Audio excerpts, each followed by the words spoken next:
to guide you. Trust the light, and it will guide you. Trust light to guide you. Trust the light, and it will guide you. Trust light to guide you. Trust the light, and it will guide you. Trust light to guide you. Trust the light, and it will guide you. Trust light to guide you. Sing with me. Trust the light, and it will guide you. Trust light to guide you. Trust the light, and it will guide you. Trust light to guide you. Trust the light, and it will guide you. Trust light to guide you. Hello, new holy friends and teachers here. My name is Brielle. I am here at my 7th AOP Smicha week, so that's how long I've been here. And I grateful to have been invited to open us this morning, afternoon, evening, wherever we are, with these words that came to me when I was in Israel recently. And so a word of welcome and blessing before we Chatima together with that nigun once again is an invitation to trust. I'd say that is definitely the secret sauce of my personal AOP journey. And one thing I can promise is that it's not going to go the way you think it will, and that God's in charge. And so I bless you that no matter what happens, to be really grounded in that truth and trusting in that. And so the light can guide us and other things can guide us. And so I invite you all to think for a moment and put in the chat what you would like to invite to guide you on this journey as we are starting. And we will take a moment to sing together and really honor those things that we are inviting to trust, we are inviting to be our guides as we open here today.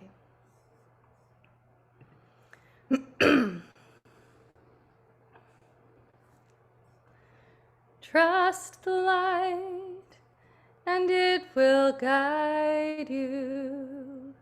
Trust light to guide you. Trust the heart, and it will guide you.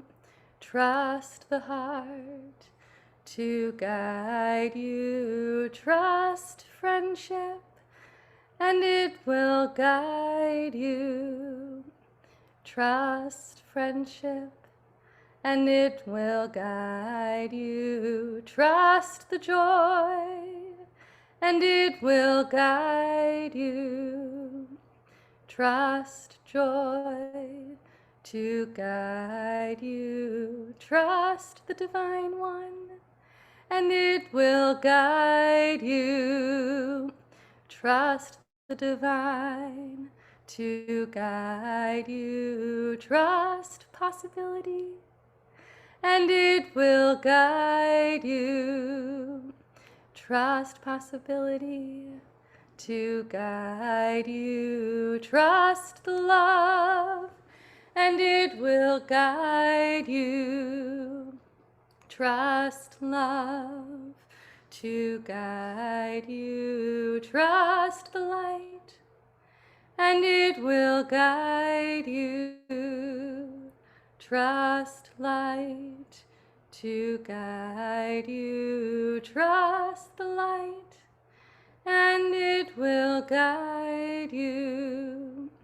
Trust light to guide you. Thank you, Gabrielle. My name is Devora, and I am the co-chair of the Olive Student Association or organization.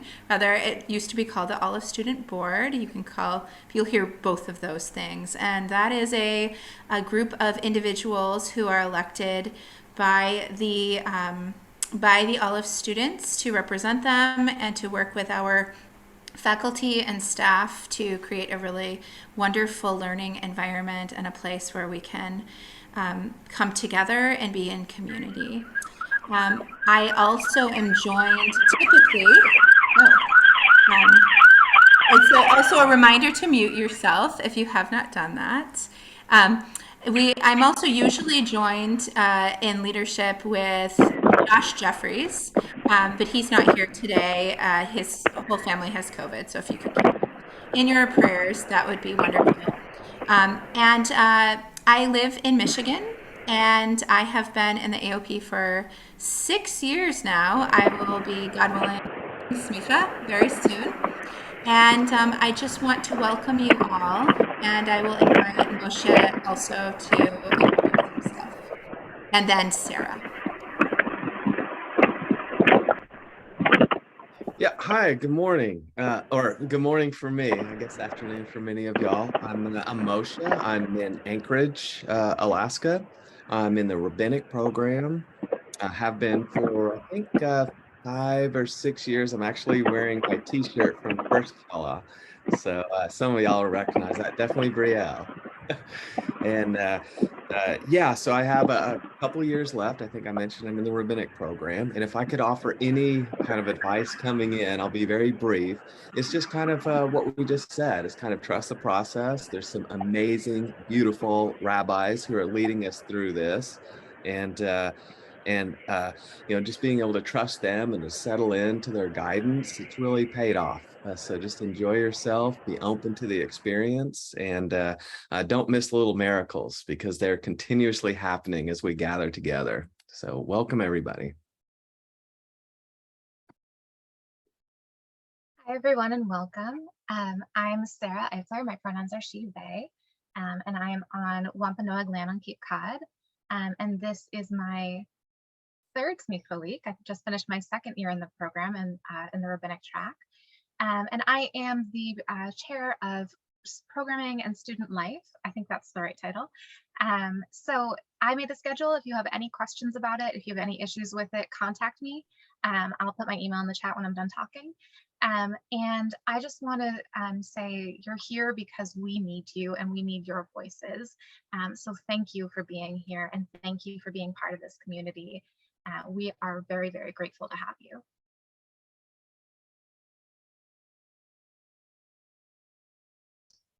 Thank you. Thank you, Brielle, Devora, Moshe, Sarah, for opening this time for us with all of our new students, or most of you are here today, the new students who've recently entered the AOP. And it's been our tradition to start out Smicha Week with a special orientation for the new students.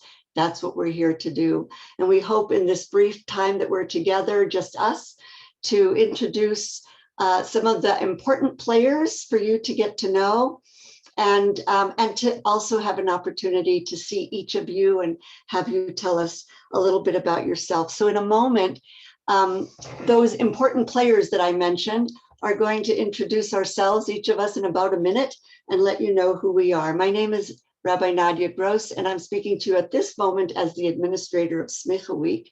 And what I'd like to share with you right now is just my gratitude for another student who I don't see has joined us today, but Becky, Becky's not here,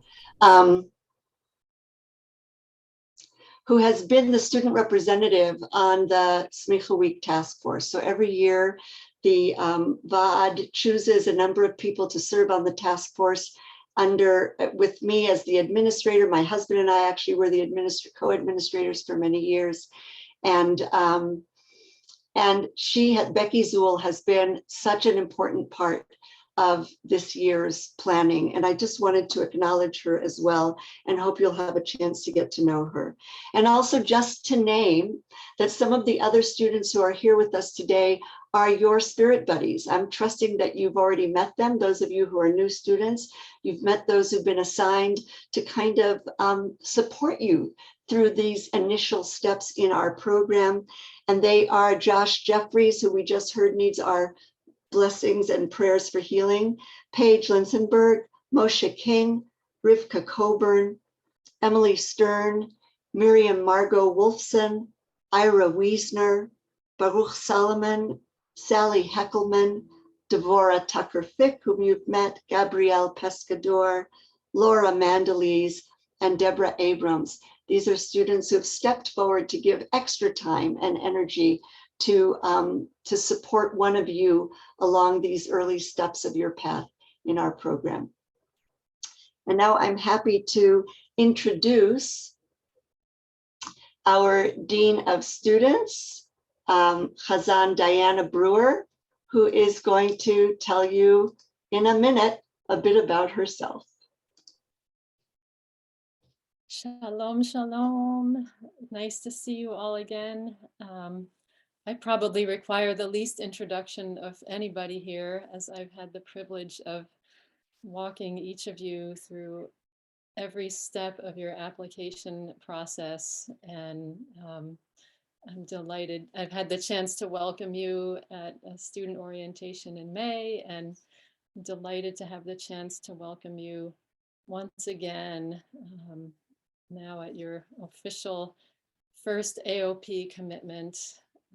I hope that it is a fulfilling week and easy does it, pace yourself and reach out to your spirit buddies for sure.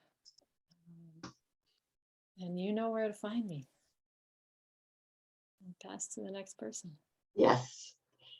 And so I'm happy to introduce Reb Tivona Wright, who has been our Shomeret. She's going to tell you a bit about herself, but just to let you know that between there, I was hoping to introduce Rabbi Oren Steinitz, who is the Dean of Faculty, and he's in a car somewhere, either taking his kid to camp or returning from taking his kids to camp. So he's not yet here with us. Tivona, please. Oh, thank you, Reb Nadia. It's so good to see you again. And when I initially got to see all of you, it was in my role as Shomeret during the interview process and the orientation process.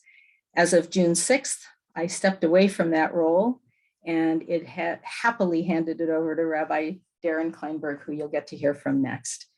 In my other AOP life, I'm a rabbinic pastor director of studies, and I also sit on the Aleph Ethics Committee.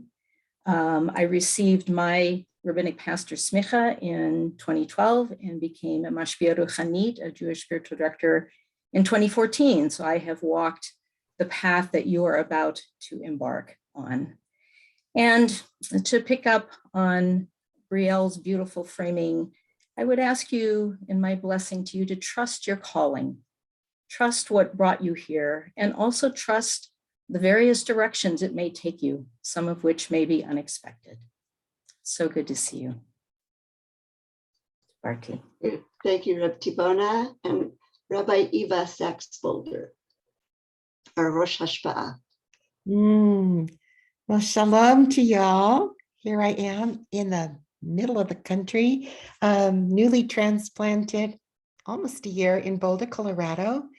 And so grateful to see all of those, our new students, our new Talmidim Ot. I had the privilege of meeting with each of you in admissions, and I just wanted to say how proud I am that as of the other day, I have gotten confirmation that each of you now has sealed the deal with a mashpia. And the feedback I've received is that they are so excited to work with you. You're an extraordinary class of people. And wanting you to know that in my role, I'm also here with you and for you on your journey as another ear, as another witness, as another person to, kind of fill out your personal VOD. So welcome, welcome. And I'm going to spiral right onto what Reb Tavona said and what Brielle sang to us so beautifully. It's about trust. So allow yourself to just lean in and lean back into this beautiful makom. Thank you. And Chazan Jack Kessler. Hi, everybody. My deployment has been for about 25 years. Zalman laid it on me way back when to take the role, the classical traditional role of the Chazan, into the, to say it's going into the future is a bit of a stretch, but that's on the agenda somewhere. What we look for from our Chazanim, hold on one second, is to combine our liturgical skills and musical skills and vocal skills and shamanic presence so that we can be there as people who can take congregations to where the Yiddish neshama has to go. And of course, what we're looking for is a long-term, deep healing. And so therefore we have 18 students in the program right now. And what I'm saying, of course, doesn't apply to only the Chazonim. As we say in AOP, it's not just what you know, but it's who you are. So part of being AOP, a big part of it, is the degree to which we are becoming who we are going to become. Thank you. Thank you, Jack. And now we're going to be meeting the members of the VOD in order of seniority. That is not just white hair and age, but how long we've been serving on the AOP VOD. So Elliot is the longest standing member. and I do kind of have white hair. I'm Elliot. I grew up on the south side of Chicago. I live in Ann Arbor, Michigan, the traditional lands of the Three Fires people, the Ojibwe, the Ottawa, and the Potawatomi. I've been part of the VOD from the get-go, 2002. I am a director of students. I'm the chair of the Kabbalah and Chassidut department and the director of a small program, Beloved Land, Israel and Palestine, through the Kaleidoscope. And to everyone gathered here, may this week bring you deep connection to other people in the program, to your neshama, to the divine. May the channels open at just the right pace, and Torah Hadasha me'itanu tetzeh, may new Torah be birthed through us and among us. So glad you're here and glad to be with you. Thank you, Reb Elliot. And Reb Leila. Unmute yourself, please. Okay. Hi, my name is Leila Gal-Berner. I am the director of the Bible and History departments. I am also a director of studies, which I enjoy immensely. I also teach Midrash and Jewish feminist thought. I love my job. I love working with all of you. I want to bless you with an amazing journey through our program, and a journey that is filled with discovery, filled with blessing, filled with excitement and hard work, but that you will feel that your hard work is replenished and blessed in many, many ways. And welcome, Bruchim Habayim, Bruchot Habaot. Thank you. Thank you, Leila. And Reb Sean.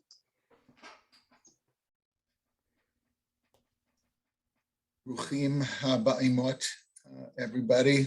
Wonderful to see you and various pets. It seems like a lot of the animals get what's going on here and are starting to gather along with the rest of us, which is pretty awesome. I'm here in Philadelphia, where the Lenape people historically were before they were removed. I just changed my background just for some sense of sentiment, since many of us are responding to communities and our own feelings and the egregiousness of the appointed judge's decision on Friday. So that may not be the exact cause, but it's all intertwined, and I wanted to lift that up. I am on the VOD for a number of years now. I'm a ordinee of the Reconstructionist Rabbinical College, and then a year after that got a smicha in a small yurt with 10 people in Reb Zalman, one of the last of the double dippers. Reb Marsha and myself started the Davening Leaders Training Institute to lift up Reb Zalman's legacy of Davenology in 2000, and we're in the 11th cohort.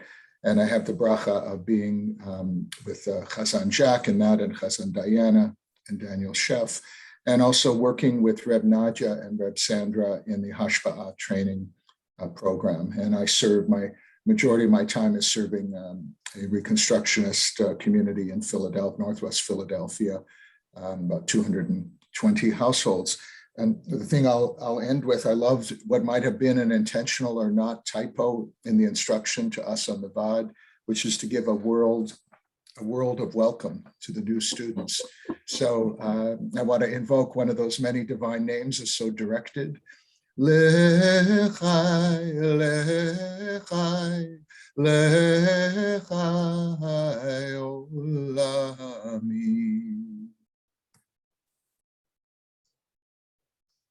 Thank you, Sean. So my name, as I said earlier, is Rabbi Nadia Gross. I live just outside of Boulder, Colorado, on land that's been stolen from the Hinona Aino, the Arapaho people. And I first became a spiritual director, a mashpi'ah, for students studying in the pre-AOP program that Reb Marsha had just begun to direct in 1998. Later, in 2005, Rabbi Shoham Wiener was planning to start the Hashpa'ah training program, and Reb Zalman connected us with each other.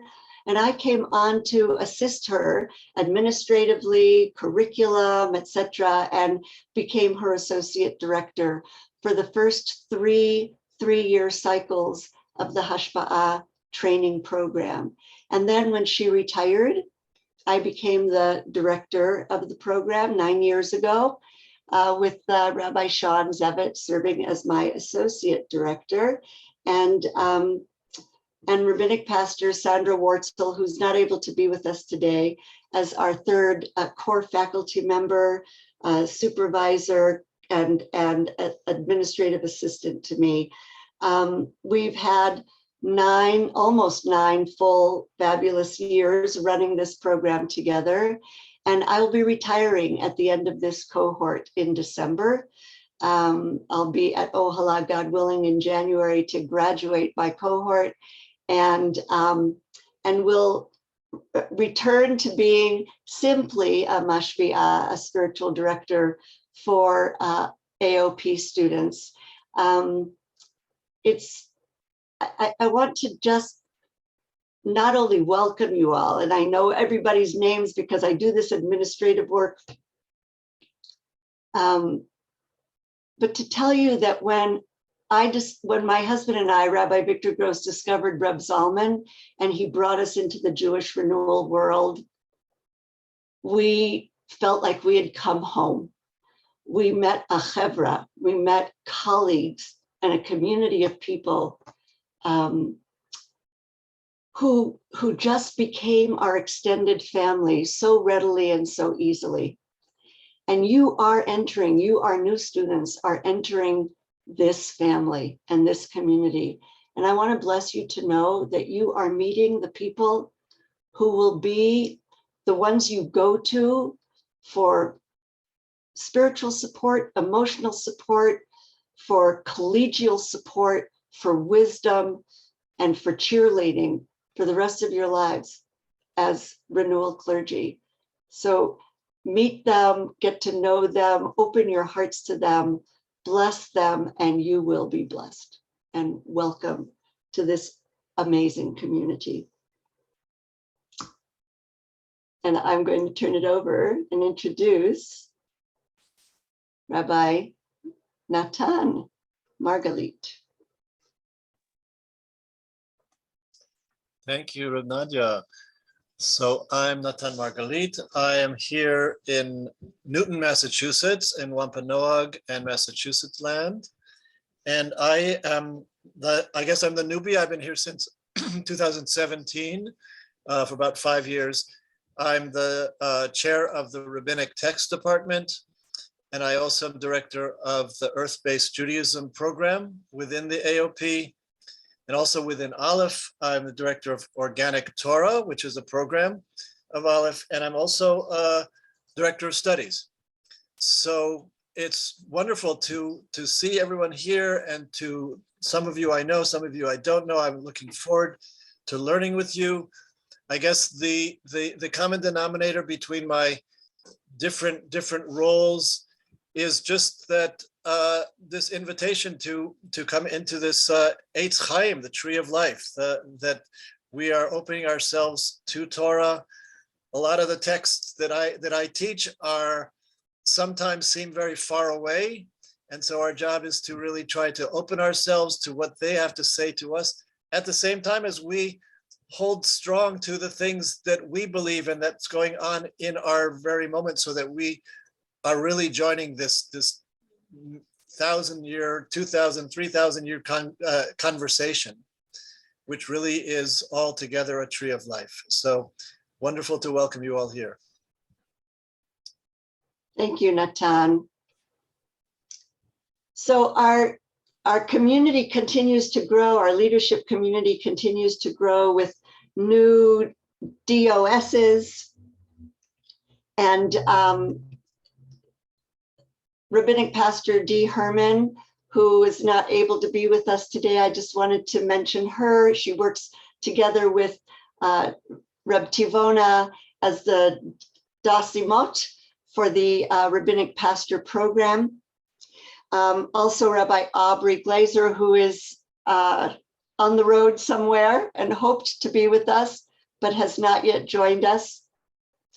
And now I'd like to invite and introduce a new DOS also who is with us, Rabbi Amy Grossblatt Pesach.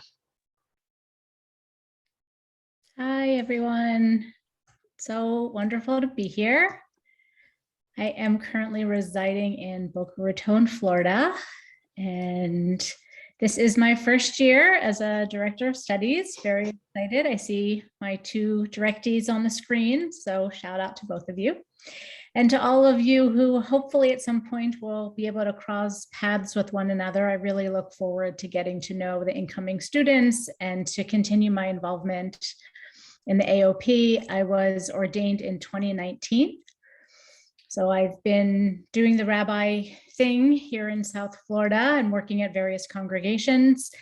And my word/world of advice, which I also noticed as wondering that sort of typo, because AOP has become my world in so many ways.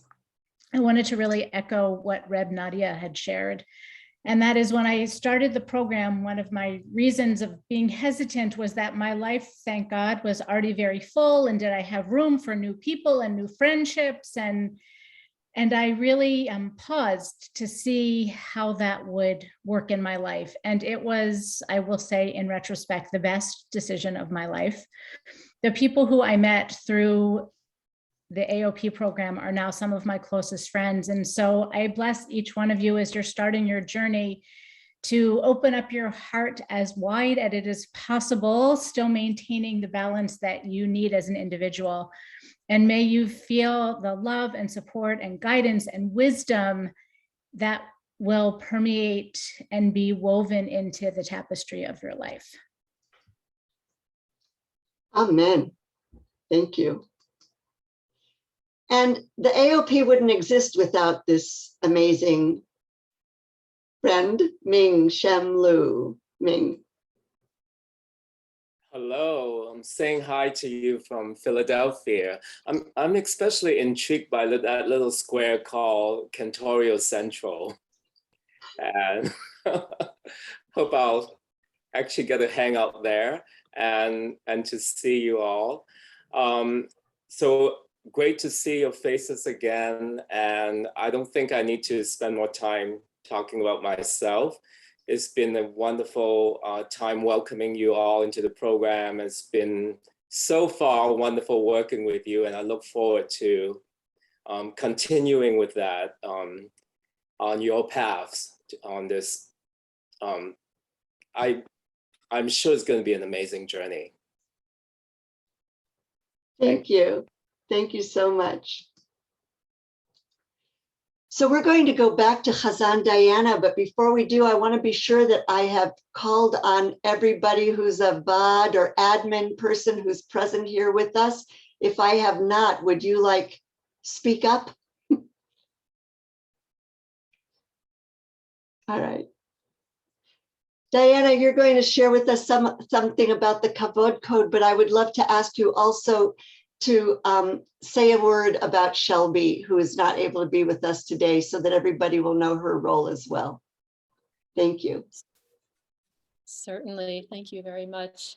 I realize I neglected to share where I'm zooming in from, which is especially important considering I'm going to introduce Shelby. I am at Shelby's house.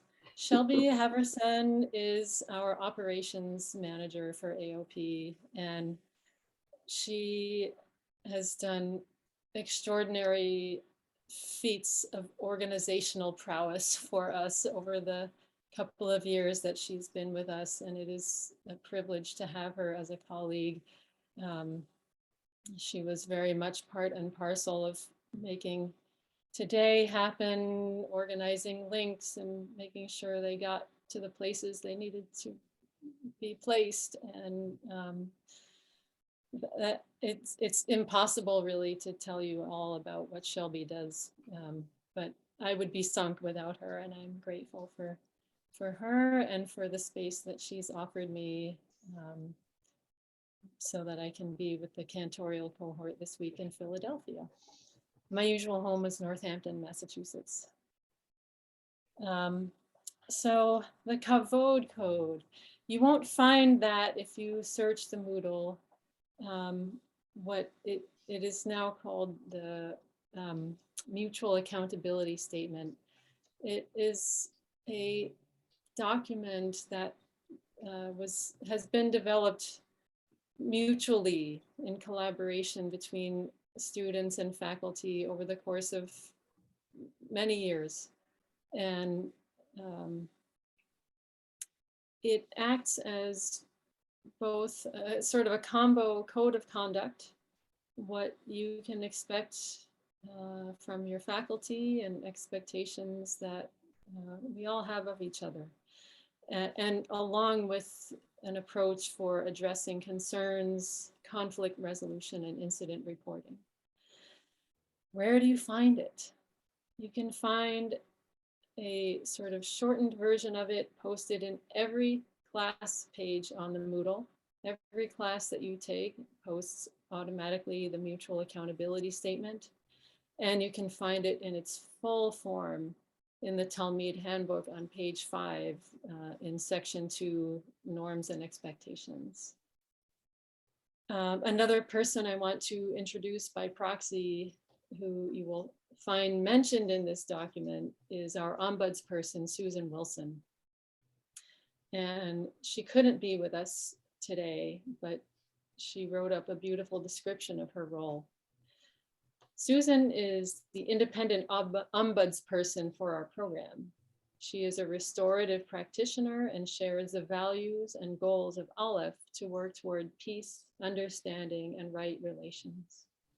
Susan is available to meet with you should you have a misunderstanding or conflict and have not been able to reach a resolution with the other involved individual or individuals. Her approach is to act as a compassionate witness with the goal of empathetically listening to your experience and working with you to understand what has happened, how you are being impacted, and to identify what needs to be done to make things right. She invites you to reach out to her as a resource and as you navigate challenges in your community relationships. Any conversation you have with Susan will be confidential, and in the spirit of transparency, she has delineated her agreed upon responsibilities as ombudsperson as follows. Maintain independence from Aleph and Aleph ordination program. Keep appointments with staff and students requesting a meeting. Carefully and appreciatively listen without judgment and with openness to anyone with an interpersonal community concern. Help an individual clarify their interests, needs, and goals, and to strategize about handling problematic situations. Assist in the process of resolution through written or verbal communication or facilitated conversation. Assist in seeking an equitable process and resolution. Communication with the ombudsperson is confidential, as I stated. However, confidentiality is limited by the legal requirement that the ombudsperson advise AOP leadership if they reasonably believe that unwanted or offensive conduct rises to the level of legal action. The ombudsperson will tell the individual of the intended communication before they disclose to the administration. I've had the privilege of working with Susan on several occasions in various things, not all of them having to do with crisis or conflict. She's been there to walk our community through transitions and general times of discomfort. It's been, she's great to work with. So certainly please reach out to her. She's listed in the Moodle sidebar in the important links section. And I will also paste her email and phone number that she has provided into the chat here.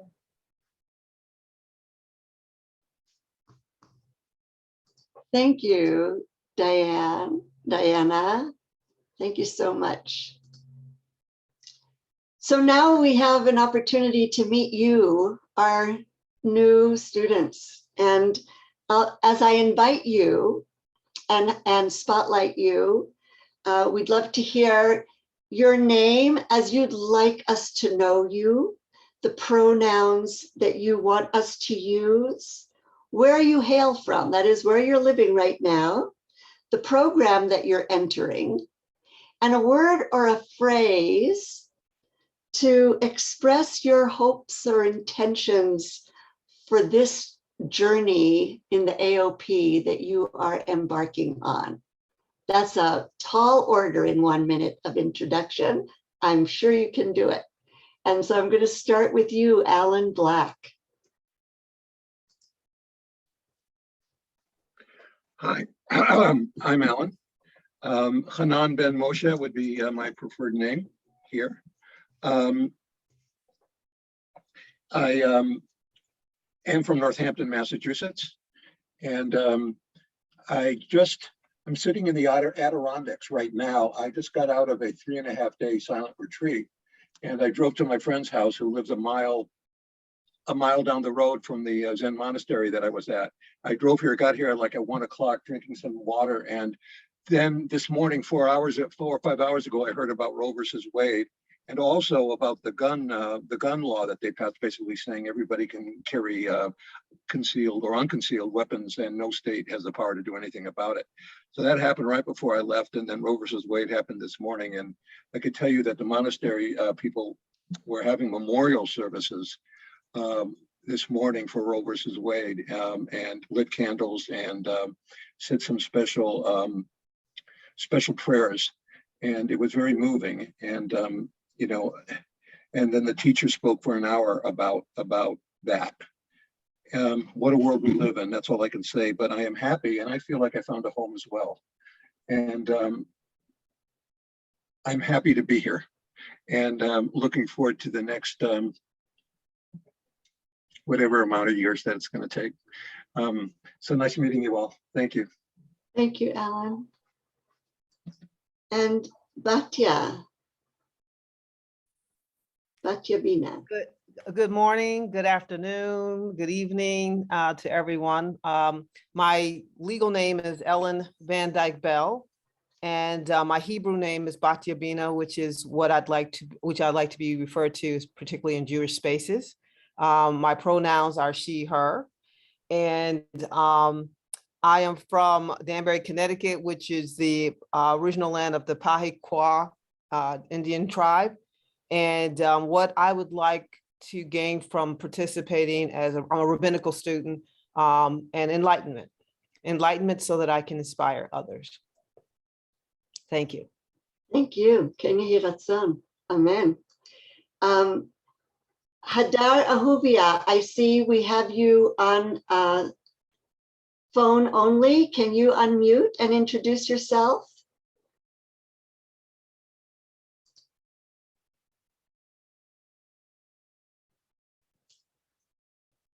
If you're on your phone, sometimes a *6 is what will unmute you.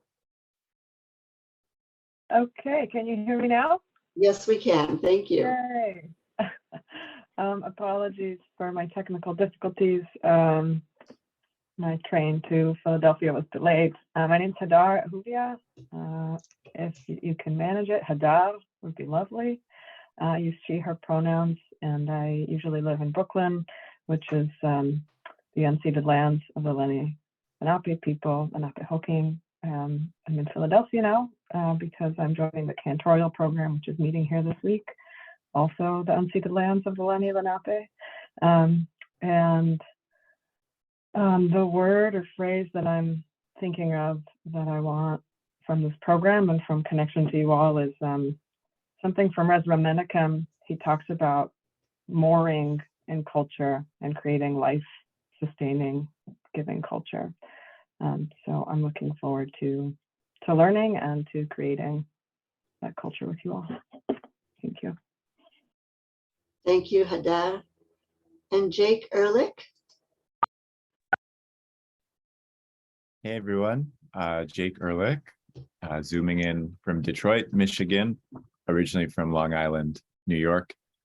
Detroit, as Rev Elliott mentioned, is home of the Three Fires nations, the Ojibwe, Odawa, and Potawatomi. I use he, him pronouns. I'm a rabbinic student, and I think the words that are coming to mind are soaking in Torah and formation, spiritual formation. So I'm really just so looking forward to embracing this opportunity to just really be a sponge and be filled up and soak it in. Amen. Welcome. Thank you. Jen Reutman. Hi, thank you for that, Jake. I'm Jen. I use she, her pronouns. I'm in Oakland, California, which is Ohlone land. I'm starting in the rabbinic program. I just I love what Jake said about soaking it up, and I'm hoping that whatever I soak, that then I have something to offer that is what other people need that they need at that time. So thanks. Welcome. Thank you. And Lenny Molina. ממקוז'ייטי לנימיסותי נyocha ronam kanim. Hi, I'm Lenny. I use he, him pronouns. In addition to being Jewish, my people are the Quechua Nation. Our lands are the Andes Mountains and west to the Pacific. I live in Chukshan, Otham Jowed, in so-called Arizona.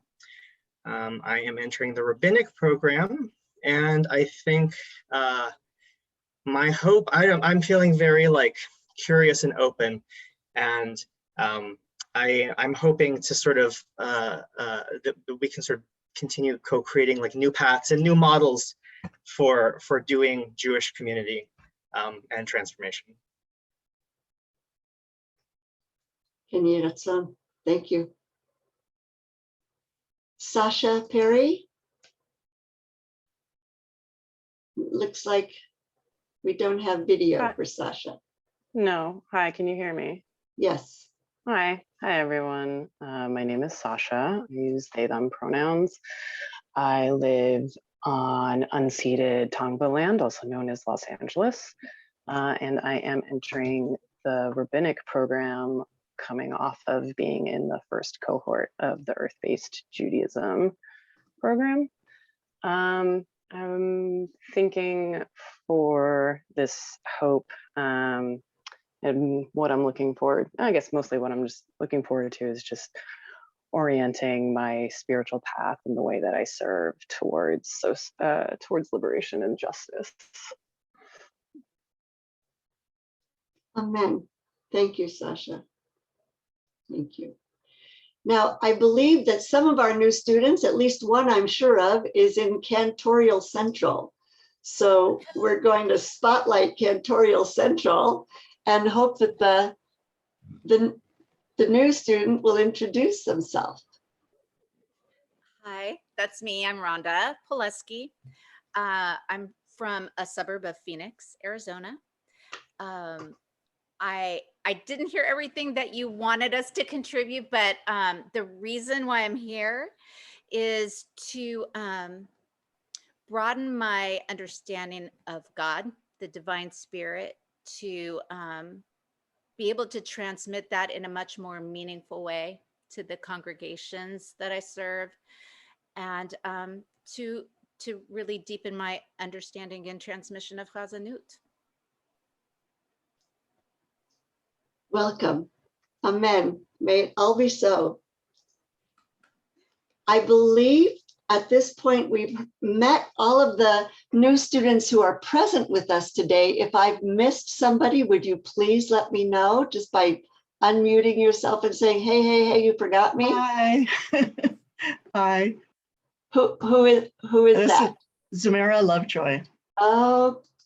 Okay, hold on. Way down in the Z's. Got you.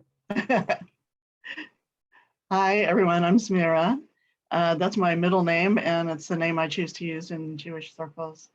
And I use she and they pronouns, and I'm entering the rabbinic program with much gratitude and delight. And I was also thinking of a soaking image that several other folks have mentioned. I was just in Brighton Bush Hot Springs last weekend. And so my soaking image is kind of more like a mikveh. I am ready to immerse myself fully in this week and in this program, and really happy to see some people I already know, and really looking forward to getting to know everyone as we embark together on this journey and immerse ourselves and soak. Welcome. Welcome. It's wonderful to have you all with us, and I look forward to getting to know you through all varieties of ways, I'm sure. I see that Rabbi Oren has been able to join us. So before we move on and begin to welcome the rest of the student body for Smicha Week, I'm going to invite Rabbi Oren to introduce yourself. Hello, I'm Rabbi Oren Steinitz, he, him pronouns. I am sorry, but we just dropped off our kids at camp somewhere in the middle of Pennsylvania, so reception has been a challenge. And so I'm joining you right now from the main street of Scranton, which I'm usually in Elmira, New York, and I just wanted to welcome all of you wonderful people into the program, and I'm really looking forward to learning with you and from you in the next 6 days and in the next few years as well. I'm very excited to have you all here and looking forward to getting to know all of you. I know some of you already. Thank you. Thank you, Oren. Thank you. See, some of us are so committed to this work that we join from the road, that we try to be present no matter what's going on in our lives. And you're all going to have that experience over the course of your years in this program of finding your way in from all kinds of in all kinds of moments and all kinds of venues. We are going to take a 4-minute stretch break while we're waiting for the rest of the community that's going to be with us at Smicha Week to join us. And then at about 5 minutes before the hour, we're all going to come back here after you've stretched and moved your bodies and taken care of your needs, whatever your body needs you to do, to hear a little brief history of the AOP and to meet our new dean, Rabbi Darren Kleinberg. So give your body a few moments break from all this sitting, because there'll be more. And we'll be right back.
Sorry, Elliot, I caught you in that moment of transition.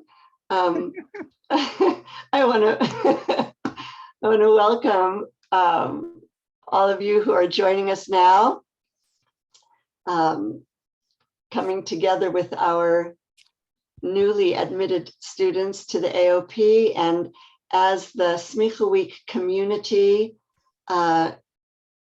joins us, we have asked Rabbi Elliot Ginsberg, who, as the new students just heard, is the longest living member of the AOP. That is to say, he has the longest tenure on the AOP, to give us the history of the AOP in 7 minutes. And if you know Reb Elliott, you know that's quite a challenge he's taken on. So, thank you, Elliott. Thank you so much for that venerable introduction, Nadia. And please give me a warning when I have about 1.5 minutes, because I'm going to clearly have to nip and tuck and Schneider this down. So in many ways, there's a prehistory to the program which matters. And I called your attention some of the material that is on the Aleph website under ordinations that details some of the history. And that might be another way of taking this in, or just ask us when you as you have questions.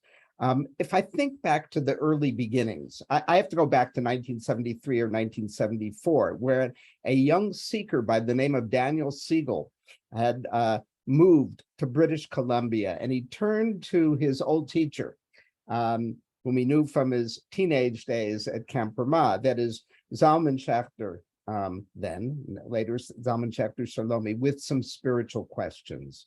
And out of that series of conversations, a rabbinic program of sorts tailored for Daniel grew. He was the first ordinee or musmach of Reb Zalman in 1974. In 1976 and 1977, there was an initial attempt at a seminary without walls, led by people like Reb Zalman, Max Tickton, Larry Kushner, Eddie Feld, Art Green, Everett Gendler, and if I didn't say Zalman, of course, Reb Zalman. It was a short-lived experiment.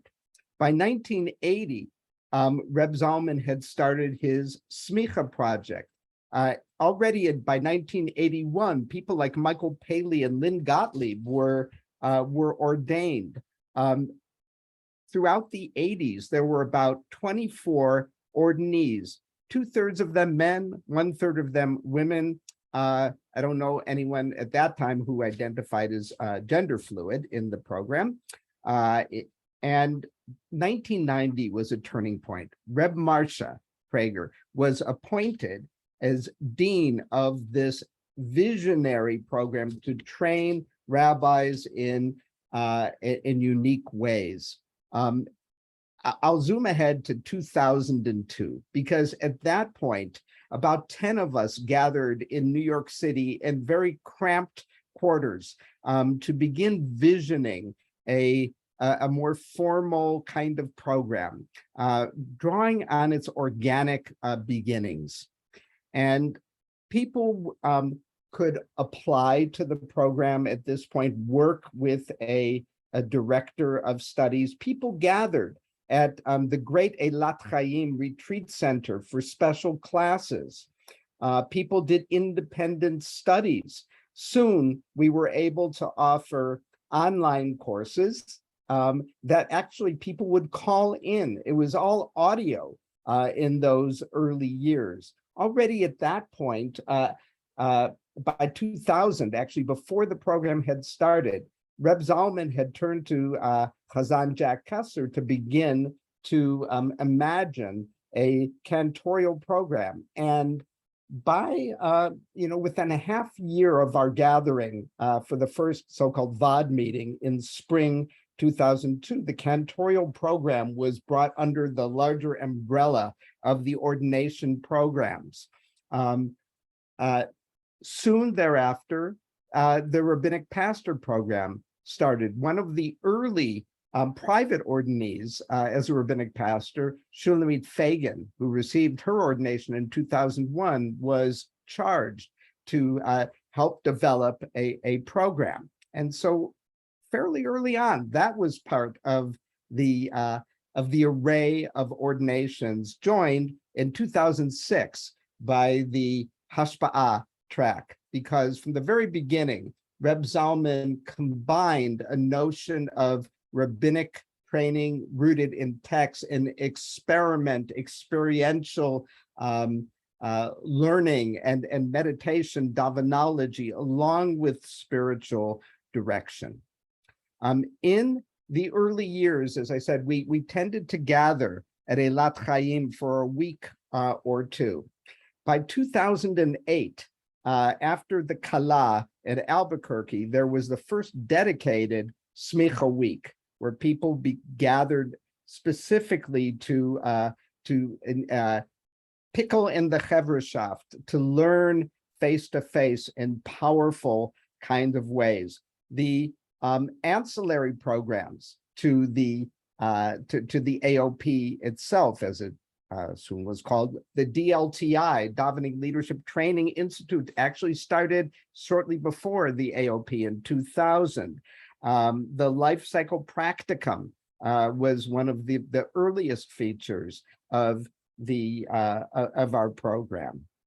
And ordinations back in the day happened at various times, often in summer in the barn in Eilat Chaim, but soon at the gathering between the student Shabbaton and the Ohala conference in January in the environs of Boulder or Denver. Some 5 years ago, by this point, we were veterans with not only with Moodle, but with Zoom and online distance learning, supplemented by intense gatherings in person. That was pre-COVID. 5 years ago, we had our first Dean of Faculty, Shulamit Sapir, Tide. We began a more formal review of the curriculum, expansion of the faculty, refining of the learning plan. Throughout, there has been a hunger for face-to-face learning, to have our molecules intermix with each other. That, of course, has been a challenge in the past couple of years, but we hope to learn again in person. And in many ways, even through the video learning that we do, powerful relationships have been forged among the students, between faculty members, between faculty and students. We have partnered with the Aleph Student Board, the ASB, in co-creating new initiatives. We have developed programs like the Organic Torah and the Earth-Based Judaism that Natan spoke about, the Beloved Land program that I mentioned before. Dor Holech v'Dor Ba. Okay, so we're just about at the end. Dor Holech v'Dor Ba, a generation departs and a generation comes, but there is something new under the sun here.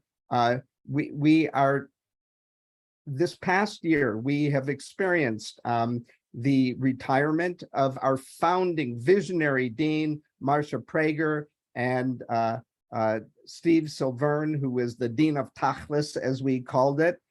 And we have been delighted to search for and find a new dean who will work with us to envision what being a Kli Kodesh might be in this new period that we are entering. And so with that in mind, it is a joy to introduce to everyone our new dean, Rabbi Darren Fleinberg, and a trigger warning: he's got a British accent.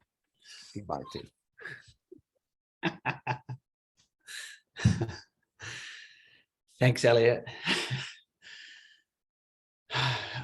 Good morning, or good afternoon, or good evening to folks.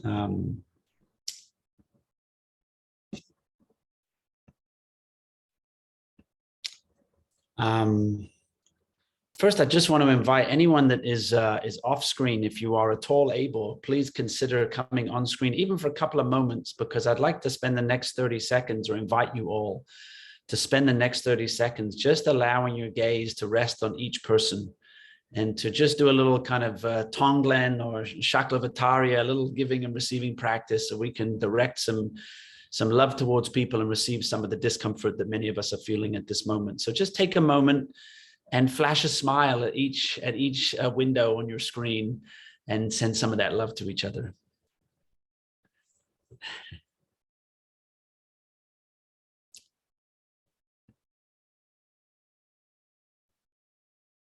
You can scroll through, there's a few pages.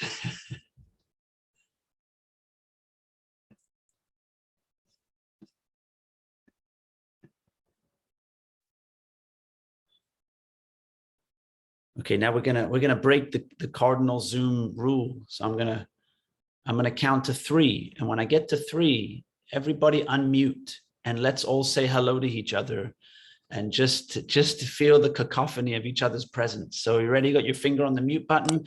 1, 2, 3. Hello, everybody. You all. Welcome. Good to be together again. Yay. Doesn't that feel good? I'm mindful of the time. I want to greet you all and welcome you all. I'm speaking to you currently from Calistoga, which is historically Wapo and Miwok land. I'm up here celebrating, my wife and I were celebrating our 21st wedding anniversary. So to Reb Nadia's point about calling in no matter what, I'm calling in from our hotel room, and I bless you all that you should cultivate the love that and more that my wife and I have been fortunate to nurture in 21 years. So I'm happy to be with you at this moment in my life. I live in Palo Alto, which is Ohlone, Muwekma, and Tamiya Nation land, and I'm, as we all are, I'm sensitive to the moment we're in. We are in a very strange period, gun laws and reproductive rights and what's coming next week with environmental policy. And yet today is Pride Sunday. And so there is just this, yes, that's right. There is this just feeling of being thrown around from one feeling to another. But hopefully we can hold on to the joy of Pride Day and the celebration of all peoples, even while we're holding the discomfort with what has taken place recently. I just want to say a word or two about learning, because that's what we're here to do this week, is to learn. First, I love, Elliot, you used the phrase that, we wanted, at some point in the history, we wanted to get together. You said so that our molecules could intermix with each other. That was your phrase. So people, I'm sure, know there's a blessing that some say in the morning before they start their day over the study of Torah. Maybe you've said it already today, maybe you haven't. You could join in, you could listen to mine, however you want to do it, but it goes, the traditional version goes, Baruch atah Adonai Eloheinu melech haolam, Brucha atiyah malkat alma asher kidishanu b'mitzvotav v'tzivanu la'asok b'divrei Torah. Blessed are you, Adonai, the mystery that somehow keeps all of this going and who endows us with these sacred opportunities to be engaged with the study of Torah. And there's another section to that blessing that follows on, and it begins with the word v'ha'arev na, right? So most translations will tell you that means make our study of Torah sweet. But that's really not what the word v'ha'arev means. It would be nice if all of our study was sweet, but anyone that studied Torah for long enough will know it's not always sweet. Sometimes it's hard, and sometimes it's painful, and sometimes it's joyful, and sometimes it's conflictual. There are a lot of feelings that go into the study of Torah. Ha'arev has that word erev in it, erev, like evening, right? Or like ta'arovet, right? Erev is a mixture, Erev is the mixture of the day and the night, the mixing together to make the evening. Ta'arovet is a mixture of meat and milk in the laws of kashrut, the meat and milk. So I think the blessing is exactly what Reb Elliot said, right? It's the prayer that our learning will intermix with us on a molecular level, that the words will go in and that we will combine with them and that they will combine with us. And then on the other side of it, something new will come out. Something new will come out. So first, I just want to affirm that blessing, and hope that for you, this is a week of learning, of intermixing, of intermingling, of transformation, of Erev, of Vaharev Na. And second, I want to say, I want to invite you to keep a question in mind this week. It's the question that when I studied in yeshiva, the question we would always be asked in the base medrash where I studied was Lamai Nafkamina, which is Aramaic. What difference does it make? What difference does it make? So I want to kind of just soften that a little bit and invite you, as you are sitting in classes this week and you're talking with teachers and classmates and you're in davening and you're in breakouts, and to be thinking about the question, how does this learning contribute to my ability to bring healing to our human family and to our planet?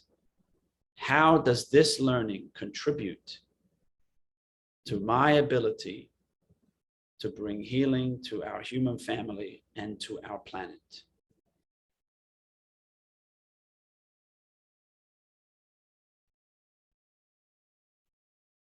That's the gig, folks. That's what you signed up for. That's what this is about. We are in this work, of course, in the spirit of Rabbi Tarfon, not to do it all. It's not all upon any one of us. We cannot make ourselves ill in the pursuit of this work, but we did sign up for this. We signed up because we know that it could be better. And we feel that maybe we could contribute in some way to making it better. And so I invite you to just keep that question in mind and to engage with your peers and with your teachers over the course of this week and the coming year. And for some of you, the years ahead that we are going to be together. And to always be asking that question, how does this learning contribute to my ability to bring healing to our human family and to our planet? I am tickled pink to be here. I'm still pinching myself. This is Sunday of week 4 for me on the job. And so I thought for a very long time, I hope I won't tire of this blessing, and maybe you'll join me. Baruch atah Adonai Eloheinu melech haolam shehechianu v'kiyimanu v'higianu lazman hazer. We are grateful to the mystery for giving us life, for allowing us to linger here, and for bringing us all 71 of us, bringing us all to this moment, in this time, in this place. And I wish you a week of transformative learning. Toda. Amen. Rabbi Darren, thank you. Amen, amen. Toda lecha, baruch haba, behatzlacha. May the journey ahead be well lit and sweetened in so many ways. So welcome, welcome, welcome to Smicha Week 2022, or as we've been calling it, VSW 22, Virtual Smicha Week 22, our 3rd year online. And we will be addressing that shortly in the plenary program that Rabbi Eva, our Rosh Hashpa'ah, and a wonderful team of co-conspirators have put together for us for today to acknowledge what this means, that here we are once again virtually. Some of you have yet to meet us in person. As my beloved other half, Reb Victor, would say, some of you don't even know that we have a lower half of our body, right? You just know us from this place up, right? And I was recently told that it's not proper Zoom etiquette to ask, what are you wearing on the lower half of your body? So we don't know. We don't have a clue. Some of us really knowing what we're missing out on. And here we are. I want to say to all of you, this is my last Smicha week. And it's a little bit as joyful as it is for me to actually be retiring from this part of my professional journey and moving on to put more time and energy into my own organization and my relationship with my beloved husband.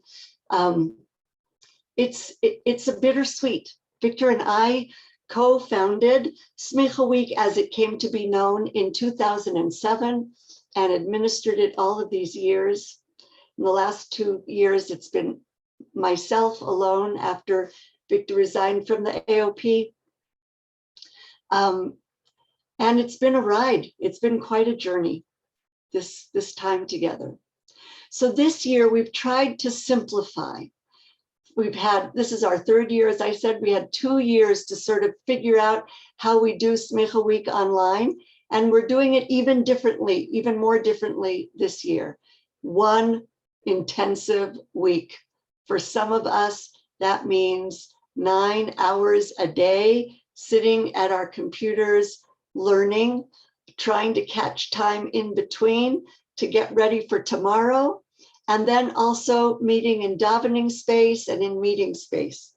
So the davening schedule this year is a little bit different than it's been in the past, and I hope that you've all acquainted yourself with the schedule, and the links have been sent to you many times. And if you've lost any of the emails, it's all on the Moodle landing page. You can find the link to the schedule, the link to our plenary Zoom rooms, the links to your classroom Zoom rooms should be on the unique Moodle page for the classes that you are in. Your instructors would have put that Zoom contact right at the top. Davening will be a little bit different, as I said, and I want to express gratitude to Sarah Cass-Eifler and her team and all of the ASB leadership for the work that you've done once again to create opportunities for students and all of us to get together to daven and to socialize at different times during the week. The other thing that's different that some of you will actually come to know more intimately than others is that the cantorial students have all gathered together in Philadelphia. They made the decision themselves that they all felt safe enough, and it was a personal choice to travel to Philadelphia and to be together. Some of you who will be taking the afternoon class with Henk Snetsky, who are not part of that cantorial cohort, will be Zooming in with a group that's there in person and in place. And so I just want to make that visible and acknowledge Chazan Jack and Chazan Diana for the supreme effort to make it possible and to find spaces for people to stay. And we send blessings for safety and for you all to be able to really sing loud and clear together in the same space, something that has been impossible on Zoom.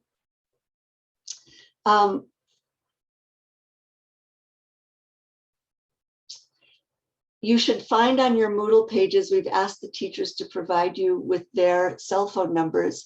This year, we decided not to go to the added trouble of setting up that remind system that didn't seem to be used or so necessary. I think Zoom has become a little bit less problematic than it was in the early stages of the pandemic. We've probably had less of those Zoom bombings and other kinds of problems. And however, if your Wi-Fi goes down, if there's a reason that you can't make it to class on time, if you need some kind of help getting on class, your instructor's cell phone number should be there for texting purposes. And please do not use this to bother your teachers about assignments and all the rest of that. This is really for the purpose of letting them know you're late or you need some extra assistance. And then hopefully in each class, there might be also a student who will be helping with some of the tech issues, and they'll help you get in or get on if you're having difficulty. I am going to have Ming put my cell phone number on the landing page of the Moodle so that if anybody needs to reach out to me in that way, because you can't get to email or what have you, that you can reach me if there's any kind of a emerging need or problem during Smicha Week. that you need some administrative support for. And we all know how to reach out to me by email by now, God willing, and to Ming, and the two of us will do our very best to see to it that things go as smoothly as they can possibly go in this 1 week. It is an intensive week. And I want to bless us all with the highest and the deepest learning that we can possibly engage in together. I want to bless us that after this plenary session and under the guidance of Rabbi Eva, that our hearts can be that much more open to this process and to this platform and to one another. I bless you all that in years to come, you find yourselves at Smicha Week in real time and space, all of you together in the same place. God willing, it should be safe enough for that to happen in the future. And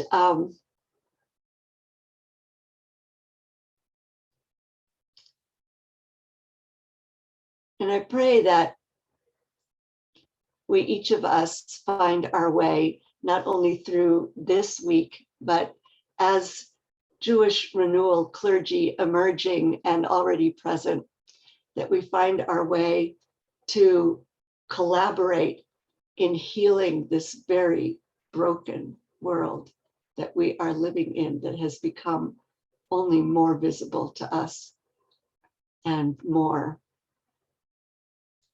distressing in this past week.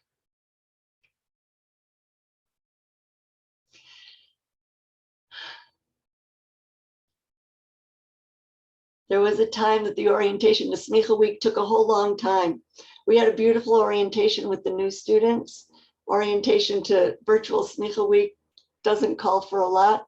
I want to thank Chazan Diana, Chazan Jack, Rabbi Leila, and Becky Nelson Zool for being the most amazing task force this year and helping to pull this all together and helping me and holding me as we had to make some very difficult and painful decisions about this week. I'm going to invite us all to take a 5-minute stretch break. Move your bodies, take care of your body's needs, and at exactly 30 minutes past the hour, I'm going to call us, or we will be called back by the team that is guiding us in the plenary session. I believe music will invite us back. So please take care of yourselves, take some deep breaths. If you're staying on Zoom, see who's here, go through the pages and get to see everyone.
Hello, Gabrielle and Devorah.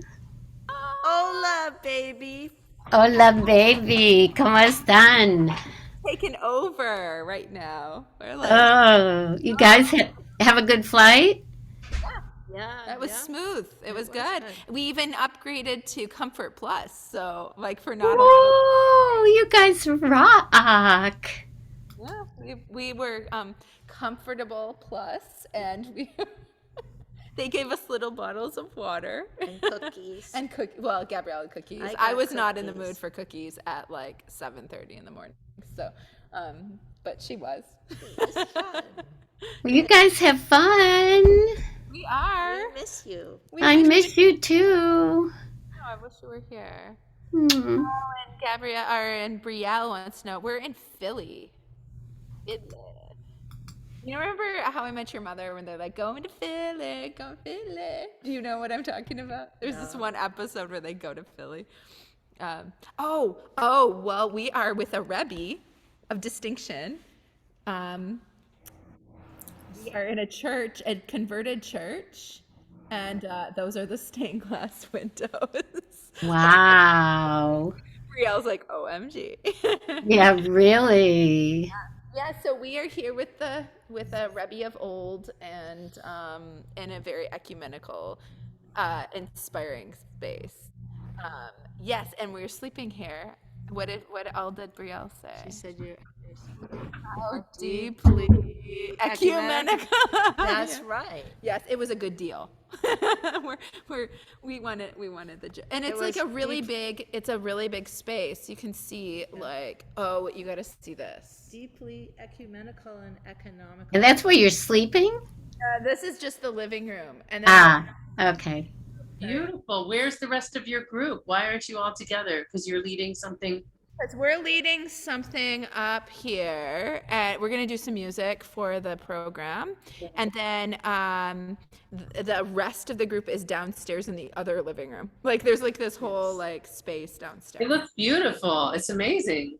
Yeah, This is upstairs Cantorial Central. They're downstairs. How many more are in your group? I mean, like, so there's another group of Cantorial students staying in a different place, like down the street. So, and some are still traveling, like Rami, who just so I think in our house, how many is this? Like 1, 2, 3, 4, 5, 6, like probably like 7 or 8 of us are here. And then, Wow. yeah. So nice. Well, kol hakavod, enjoy, and I miss you. And who knows, see you in the future. Ohala or something. And Rep Sean's making us veggie burgers and vegan hot dogs. So he said that they're ready for us when we're ready to come over. Devorah, where are you? Where are you? In Philly. In Philly, that's what I thought. Where? Shoshana, you missed the tour. We just got a tour. I'm so sorry. Oh my goodness. I'll do the tour again. Are Okay. you in Manayunk? Are you close to the synagogue? Yeah, about a mile away. Laura, I think it's time for that's you where I to grew up. begin. Oh, you're close to Mishkan. You're close to Mishkan? Yes. Yes, Nice. but I have to sing now. So Okay. and we are gonna get serious. Okay. That is just our keys. Yadai, yadai, yadai, yadai. Yadai, yadai, yadai. Yadai, yadai, yadai, yadai.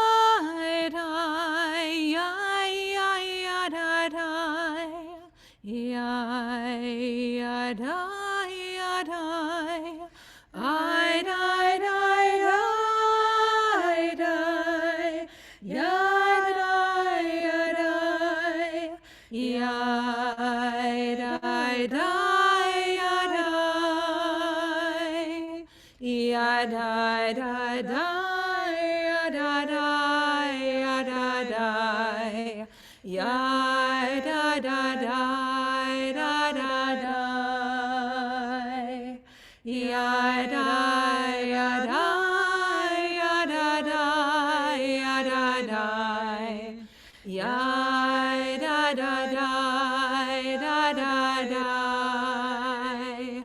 Ya da ya da da da. Ya da da ya da da. I die die die die. Ya da da da. I die ya da da.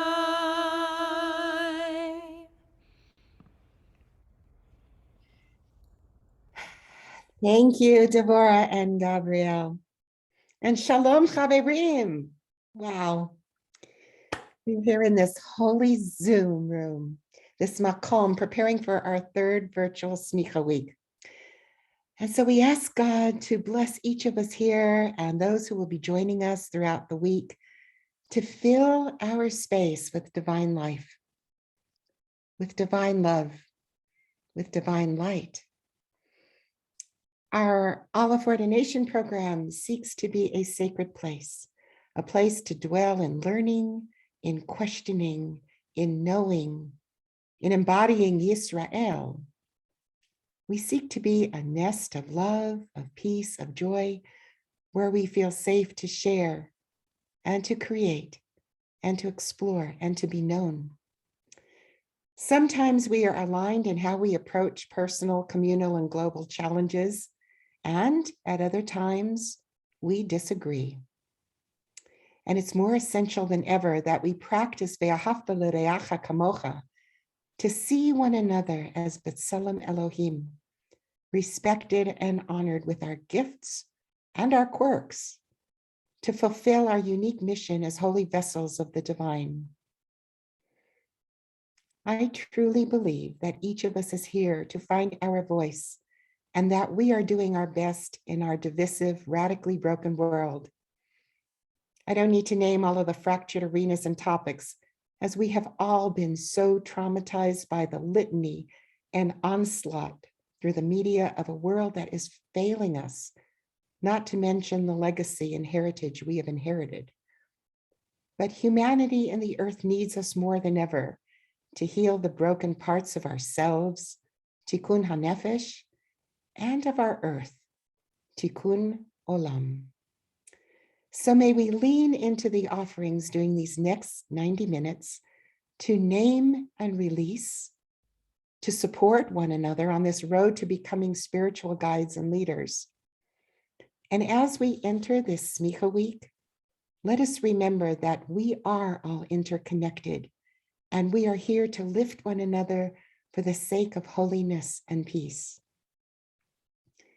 Whether your time zone is evening or afternoon or morning, wherever you may be dialing in from, may you feel the presence of the Holy One of Being.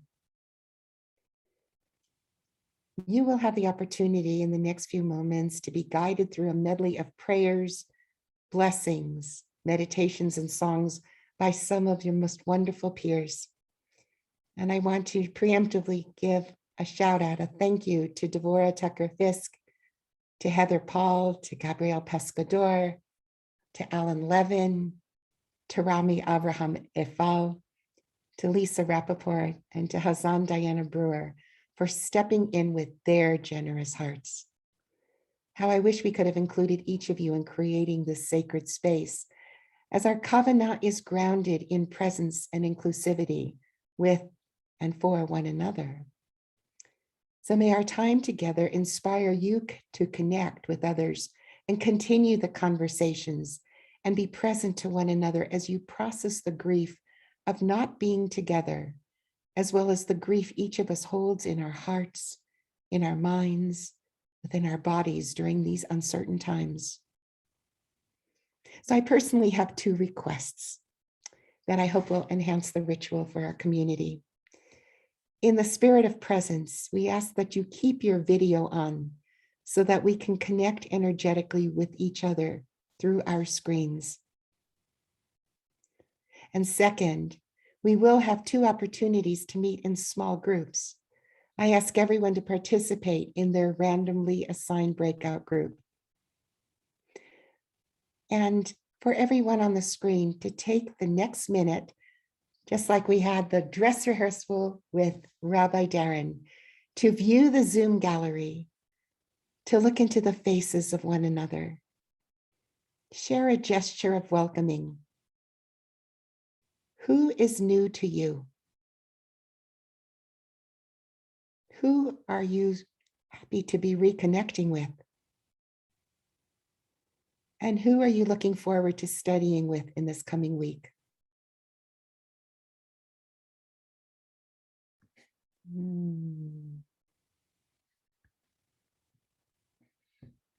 So may all who enter this space feel the power of connection, and may you be healed according to your needs, whether they be personal and/or communal, collective, ancestral, environmental, cosmically, on and on, knowing we are here together as vessels of God's unconditional love. May the energy of this space be filled with even more light and love. Amen. So I turn it over to Heather. Hey everyone. It's really good to see you. I'm going to lead a short activity that will help us acknowledge and witness our losses and feelings relating to our AOP experience before we move forward with a program dedicated to grieving and healing from all of the losses in our world.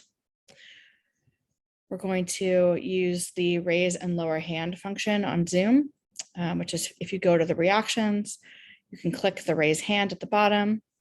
You'll also then have to unraise your hand, which you can do just by clicking again. So that's how we're going to indicate our responses. I'm going to read a series of prompts. Your job is to decide what it means, decide if it applies to you, decide if you want to share with the group, and raise your Zoom hand or don't. I'll put those instructions in the chat. And we're not going to make assumptions about people who have not raised their hand. Choosing not to raise a hand could mean this doesn't apply to me. I don't wish to share whether or not this applies to me, and I'm not sure what the question is asking. So we're not going to assume anything. After each statement, we'll take a moment to see whose hands are raised. We'll witness each other. We'll take a deep breath. When I say thank you, you'll lower your hands. Everyone understand? Can I get like some nods or signs of life? Beautiful. Thank you. All right. Raise your hand if this is your first Smicha week.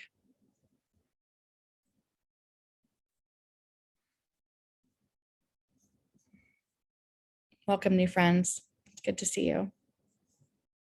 You can lower your hands. Thank you.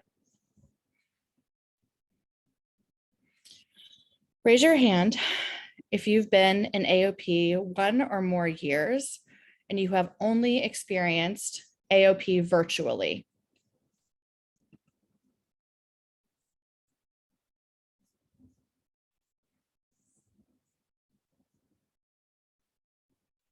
Thank you.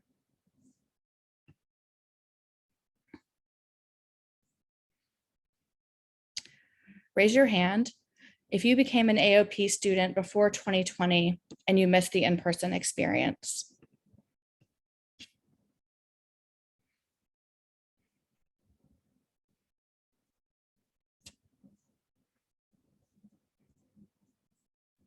Thank you.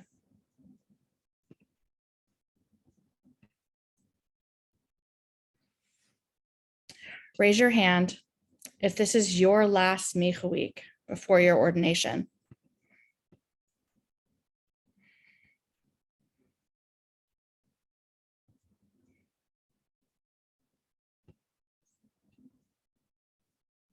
Keep those hands raised if you have some strong emotions about doing your last Smicha week as a student virtually.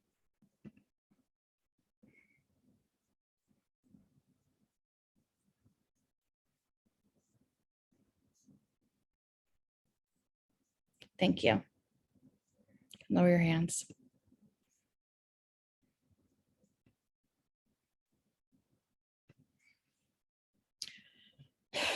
Raise your hand if you fear that AOP will never gather in person again before you finish the program.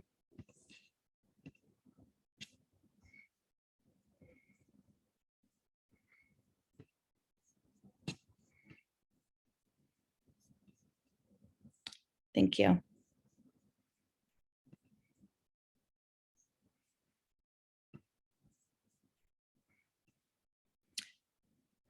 Raise your hand if you fear that even if AOP does gather in person, it will be different from the experience you loved and remembered.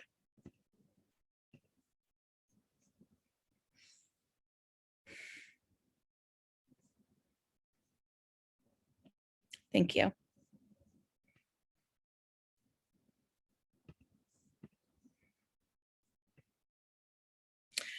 Raise your hand if the expectation that you should enjoy in-person gatherings makes you anxious because you're not sure you will.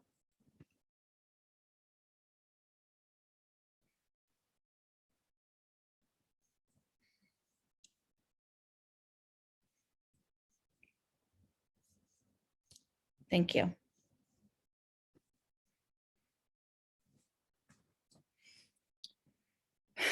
Raise your hand if you fear you will never feel safe gathering in person again.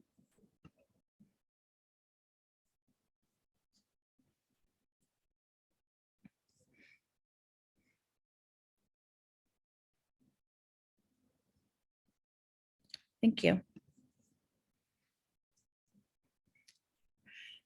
Raise your hand if you're grieving that you don't have the relationships you'd like with your peers and faculty.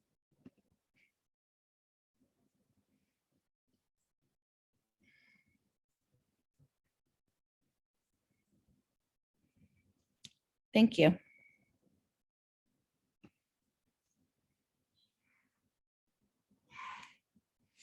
Raise your hand if you're grieving that some of your relationships have changed because it's been so long since you've seen each other in person.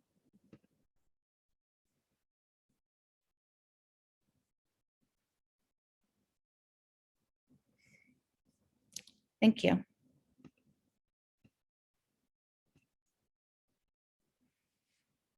Raise your hand if it's been hard for you to see other organizations gathering in person when AOP has not.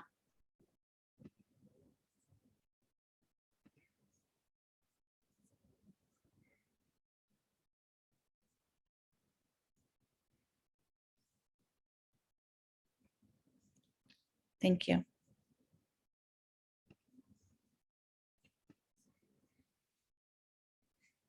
Raise your hand if you feel angry because you aren't with your friends in person and you think it could have happened this time.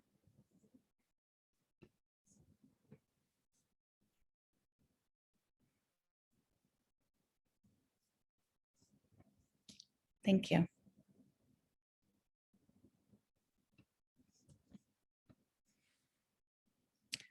Raise your hand if you're relieved that you didn't have to pay for flights or accommodations for in-person gatherings.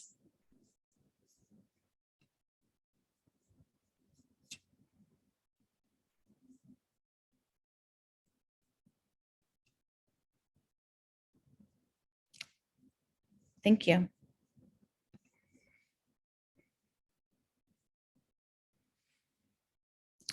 Raise your hand if you're concerned about the costs, financial, time, health, and otherwise of future programs if they are in person.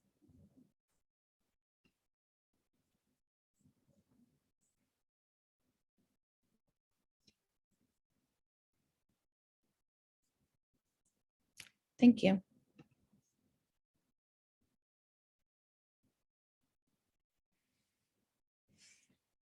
Raise your hand if you feel a little ashamed that you're grieving a Zoom gathering because you know that Zoom Smicha Week isn't the worst thing happening in the world.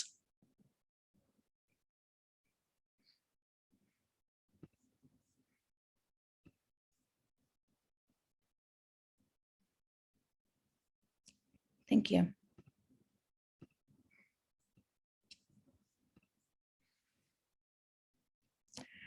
Raise your hand if sometimes the pain and suffering in the world over the last 2.5 years feels like it's too much to hold on top of your own grief.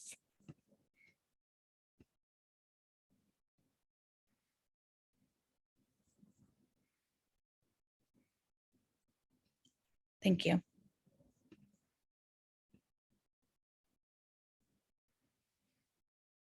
Raise your hand if you are relieved to know that others in AOP share these feelings.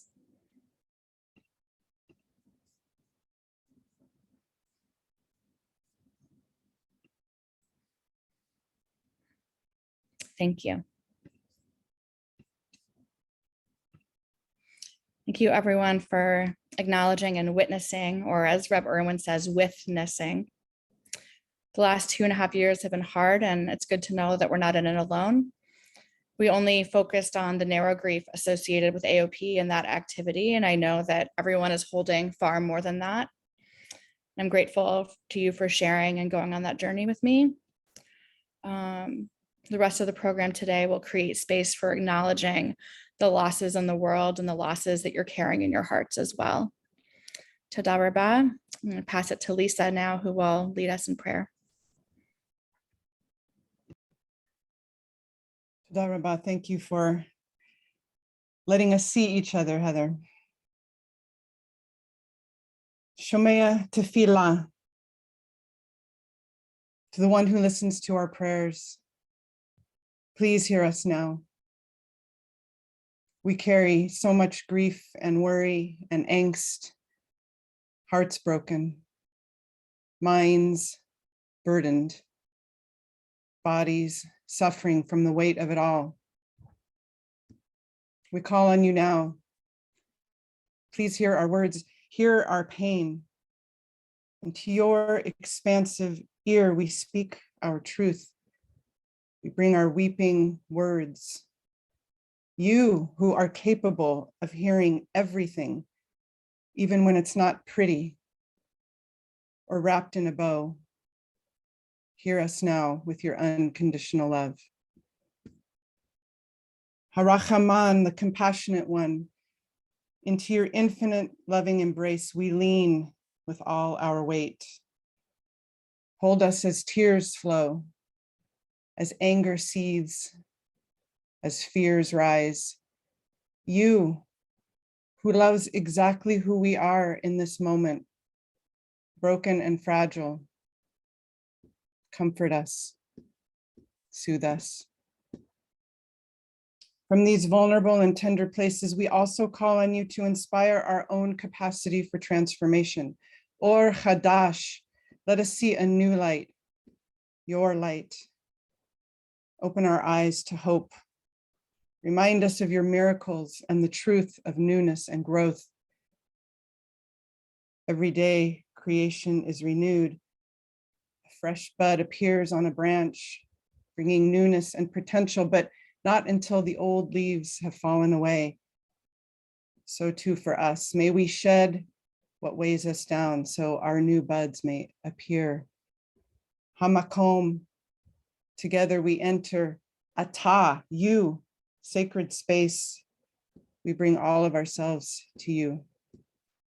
Baruch atah Adonai shomea tefillah. Blessed are you, source of love and compassion, who hears our prayers. Amen.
I raise my eyes to you,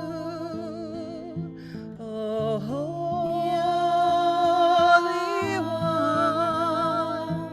I turn to you when I'm in pain. I turn to you when I'm in pain. I raise my eyes to you, oh Holy One. I turn to you when I'm in pain. I turn to you when I'm in pain.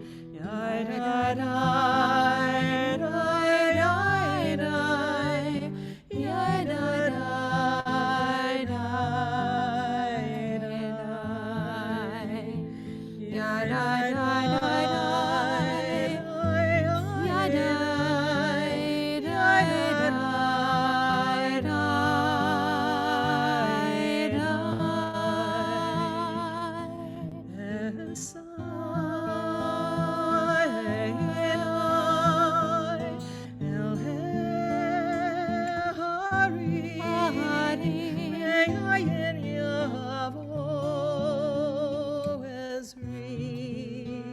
May I in Yahweh Ezri, Esainai, El Harim. May I in Yahweh Ezri, may I in Yahweh Ezri.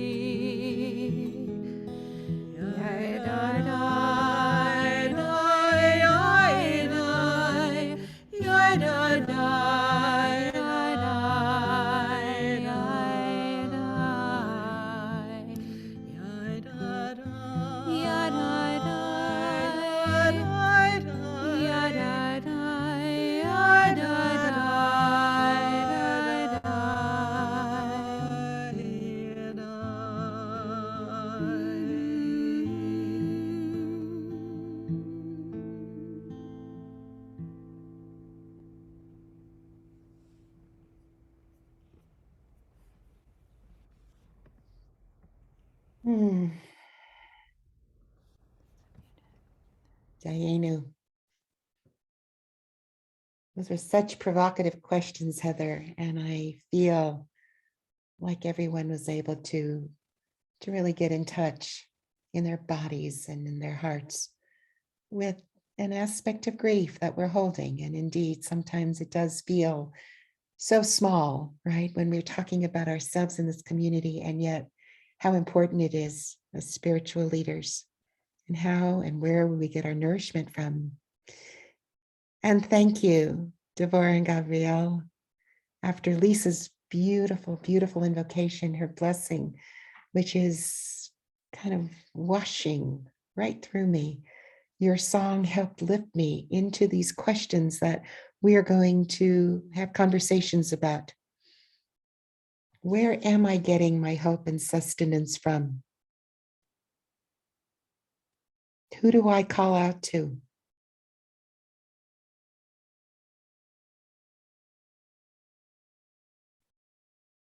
Who is my community? And how can the AOP be a support to me? So we're going to focus on our our individual grief. In these conversations, breakout groups of 3 people will be together for 15 minutes and then return. Now, I don't know who is creating those groups. I can if you want. No, I've already done it. Thank you. It's all done. So please, again, I ask that you each participate. This is how we create community. This is how we put the Hatima on our interconnections.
Shoshana, you haven't accepted the invitation to join your breakout room.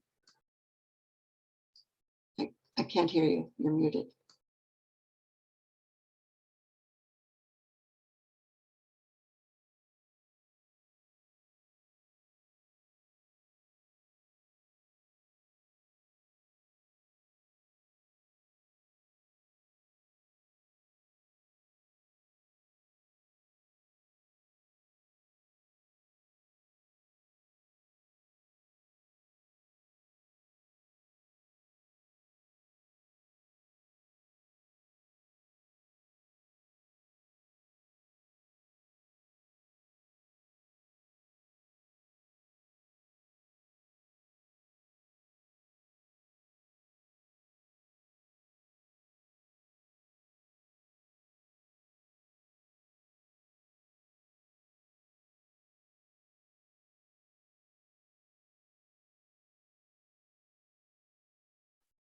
Hadar, you should have gotten another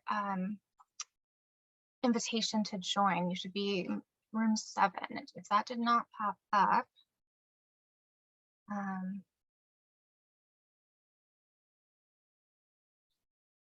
okay, I see. There are like three of you. Okay, so 415314. Hold on one sec.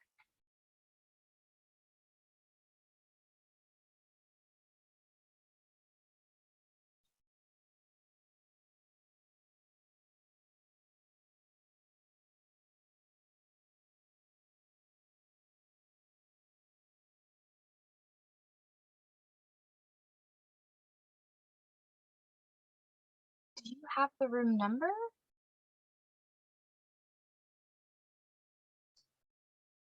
It shows that she's in room 7 and not joined. Right, that's what I have too, but in the chat, that's not the right audio. Well, we don't see any, we only see her, we see her name twice, once as audio and once as video, and they're both in the same room. In room with Shira, she said. Where's that?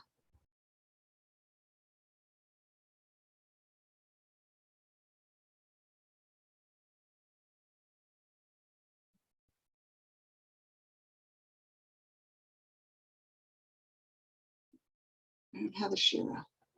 No. Nadia, I'm going to jump into room 7 and see if I can figure out from there. Okay, thanks.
Okay, all set.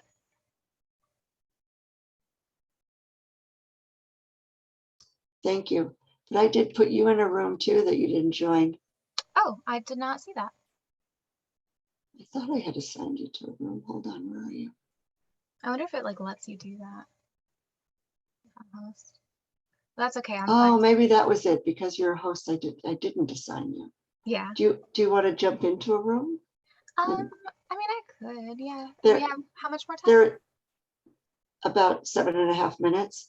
And there are 2 rooms that have only 2 people in them, room 18 and room 19. People dropped out. Also, room 23. Okay. So pick one. All right. Yes, ma'am. I'll jump into room 23. Okay.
Rachel, the breakout rooms are still ongoing for just another 30 seconds or so.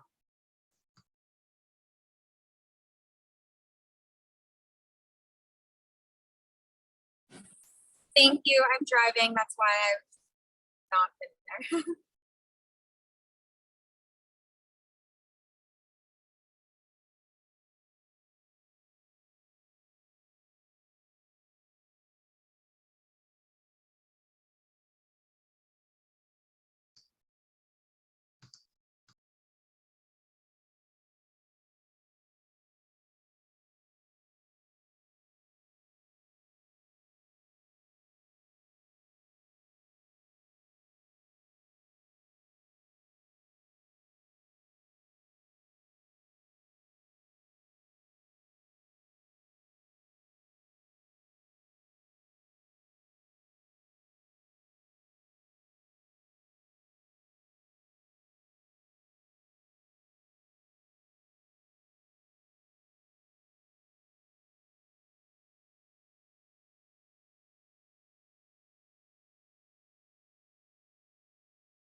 Eva, you're muted. Thank you. I see people coming back now. Yeah, great. Deep regrouping breath.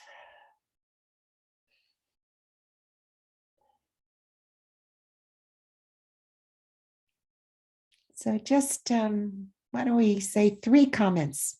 And if anybody else would like to post something in the chat about, a word that emerged for them that kind of is the ikar of your experience, your sentiments right now. 15 minutes is not a long time.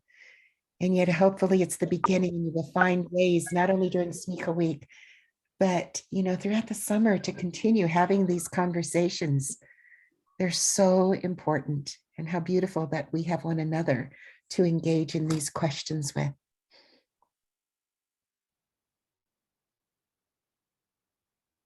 Might somebody here, if you want to raise your hand, if there's just a quick brief comment before we continue.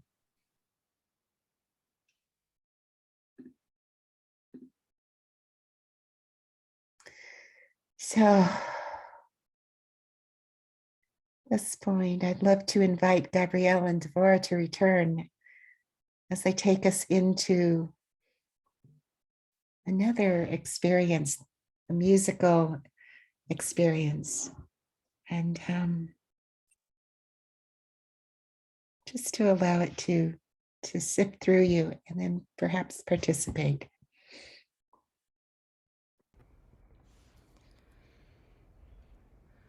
The whole wide world is a very narrow bridge. Don't be afraid of it. Don't be afraid of it. The whole The wide whole wide world is a very narrow bridge. The whole wide world is a very narrow thread. I think I'll follow it. I think I'll follow it. The whole The wide whole world wide is a world is a very narrow thread. The whole wide world is abundant colored string. Scarlet, purple, blue, and green. The whole wide world is abundant colored string. The whole wide world is in the weaver's hand.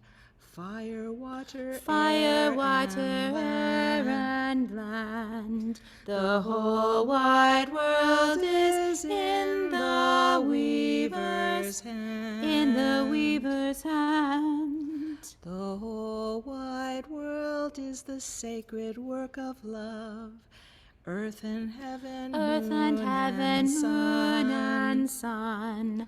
The whole wide world is the sacred work of love. The whole wide world is many strands in one. Those who've come and Those who've come, those who've gone. The whole wide world is many strands in one. The whole wide world is a very narrow bridge. Don't be afraid of it. Don't be afraid of it. The whole wide world is a very narrow bridge. Very narrow bridge. Very narrow thread. Abundant colored string. In the weaver's hand. The sacred work of love. Many strands in one. The whole wide world is a very narrow bridge.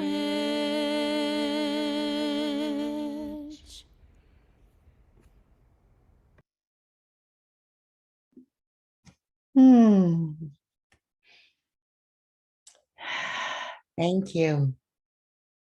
Indeed, as I imagine those threads connecting us here in the galleries, one to another, and then where you're going to take these strings out into your communities and let it reverberate in these wonderful ripples out into the world.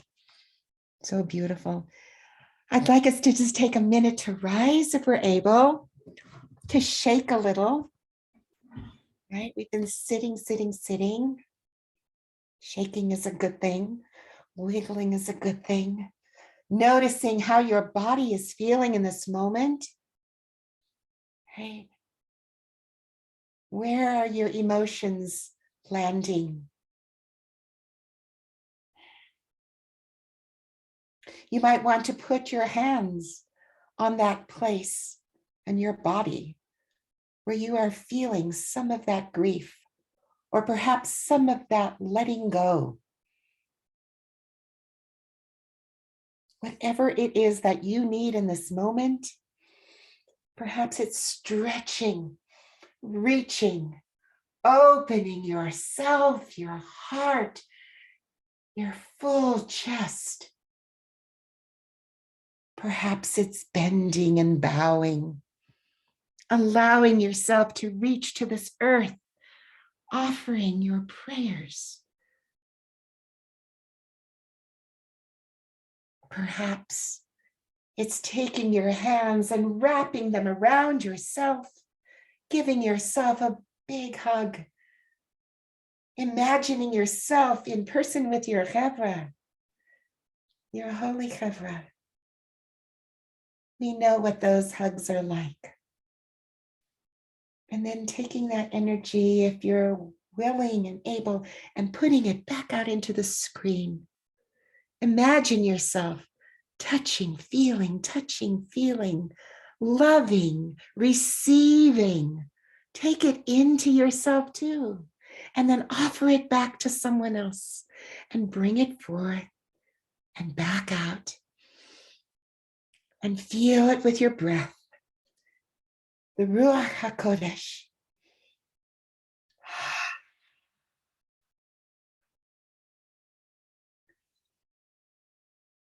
And perhaps you're not quite ready, but we know that there's still more to come. So we're going to transition, crossing over that very narrow bridge as Rami Avraham brings us into his recent experiences.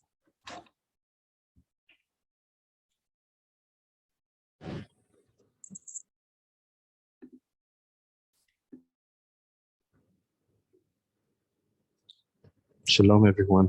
Taking a breath with all of you.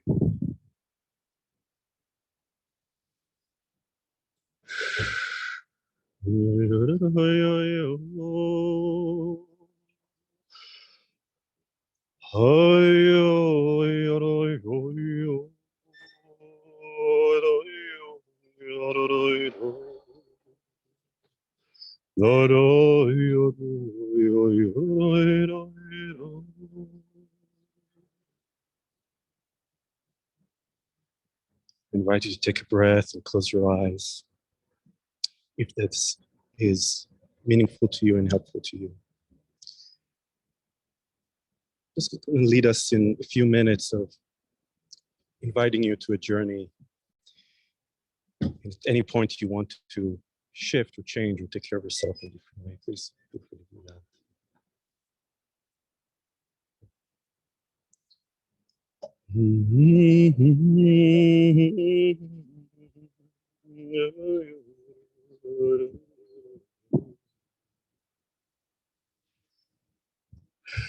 This is the Dov Ber Nigun that is attributed to the circle of the Baal Shem Tov. I want to invoke our ancestors and the Baal Shem Tov specifically, both as an ancestor but also as a model of practice. And he used to be known for his Aliyot Neshama, the rising of his souls. And the way I speak of it is the way that I can mobilize my awareness. I can be in my body, I can be in my sense of self, connecting with my community, close friends. I can shift my mind to be connected to the global, to the national hurt that is passing through our planet right now. And then I can even elevate my awareness even higher. Baal Shem Tov is known to have leapt those Carpathian mountains. And I visited those mountains a few weeks ago on my trip to Poland. And I was called there to serve the refugees, as well as bear witness to my family's house that was not far from there. And I wanted to invite you to a small scene that I bear witness to. And the intention behind that scene is not to add to burden, not to add to the suffering. It's the exact opposite. It's to contemplate the possibility of finding refuge in the commonality of this yearning heart. I invite you to take a breath and imagine a spring, warm evening in the main train station, Smicha, which is a town closest to the border with Ukraine.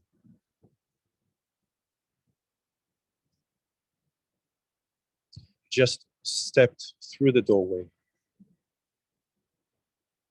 Perhaps carry it with this nigun in your heart. Guide us.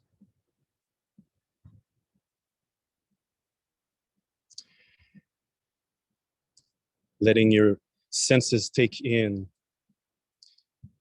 the quiet children in their strollers, the crying children in the strollers, their mothers, sisters, and grandmothers chewing them and holding them closely, sneaking looks to the clock, possibly on their way to another train.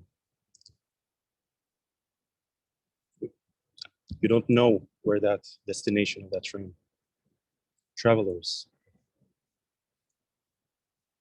holding unknown pain, unknown yearnings. Bearing witness to those who care for them.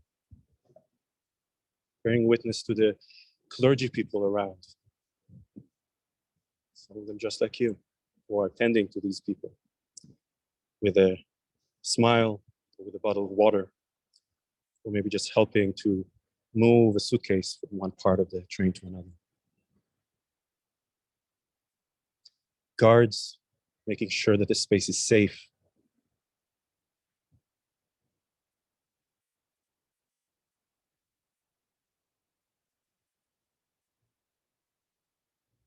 The line to the bathroom. Dogs and cats, pets, in people's backpacks, also quiet, as if they know something is of deep, deep meaning. So I invite you just to take that moment and notice what your mind populates and where you identify with the guard, with the clergy, with the people, with the strollers, with the pets.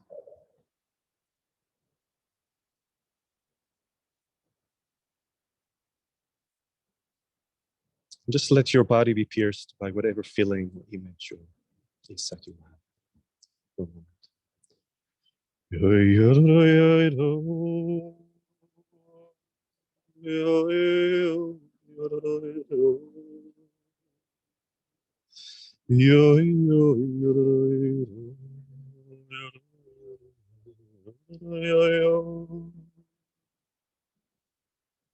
Taking a breath with all the travelers, all the guides, all those who don't know where they're going, what will come up of them, of their points of origin and destination, just like them. And may this awareness of sharing in this solidarity and sharing with this yearning that is beyond being Jewish and beyond being anything but a being with a beating heart. Connecting with all of these beating hearts around the world right now, yearning, traveling into uncertain destinations.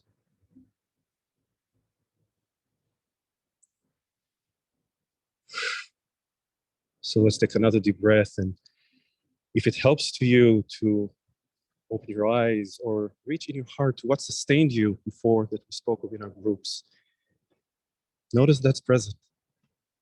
And there's 70 siblings here with us that connect us through all of these layers that the Baal Shem Tov will pierce through in order to get to the Hichal HaKodesh and see those different vistas. So may this awareness connect us into greater and greater and greater circles of care and greater circles of identification. So we may embody the greatest heart, the largest and widest heart that holds both our own very real, very personal suffering, as well as others.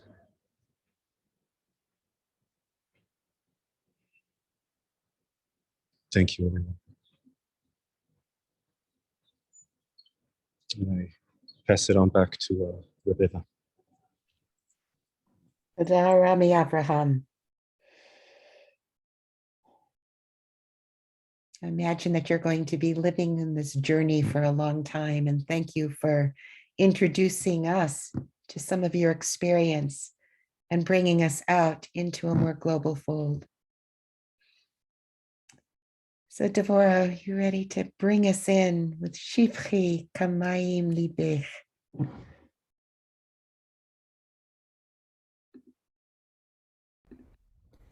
Yadai, yadai, yadai, yadai, yadai.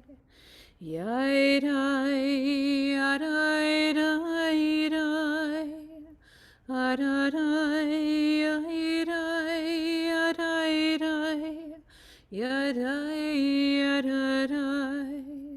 yadai, yadai, yadai.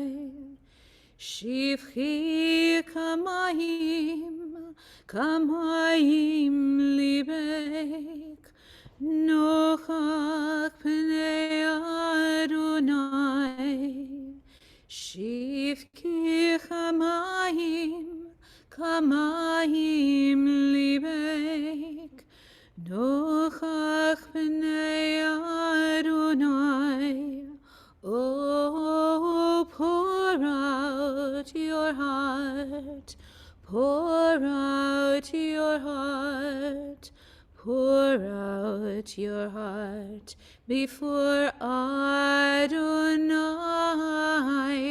Pour out your heart, pour out your heart. Pour out your heart before Adonai. Shifchi chamayim libech, nochach pnei Adonai.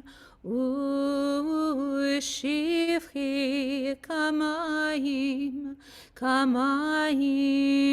libech, nochach pnei Adonai.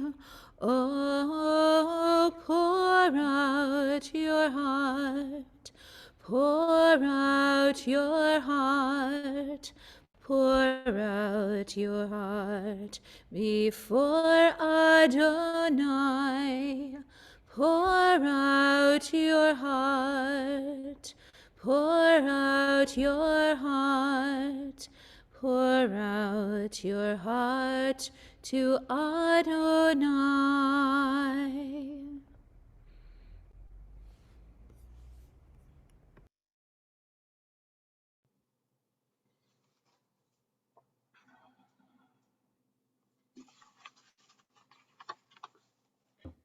In Sefer Bereshit, we find the story of Jacob wrestling with an Ish. Perhaps this Ish is a man, perhaps this is an angel, perhaps this story reflects inner turmoil, Jacob's struggle with himself. Jacob wrestles all night, and as a new day dawns, he emerges, transformed. The Torah signals this as our patriarch's name changes from Yaakov to Yisrael, the one who wrestles with divine and human beings. Yaakov does not emerge unscathed from this struggle, however. He is injured, maimed. Indeed, although he has grown and is transformed, he carries with him the painful hip wound that led to his transformation. Perhaps we in the AOP are like Jacob, standing beside our own river Yabok. Perhaps the Ish of this story is our grief, a grief that we are wrestling with even now. We may well carry the wounds of that grief with us for a very long time to come, perhaps always. But can we, like Jacob, see it as a vehicle for personal growth and transformation? In a moment, we'll all be sent back into breakout groups. Ask yourself, how do you wrestle with grief? Where can you find the divine in wrestling with your grief? How might this grief inform how you show up as a spiritual leader in the communities in which you live and work?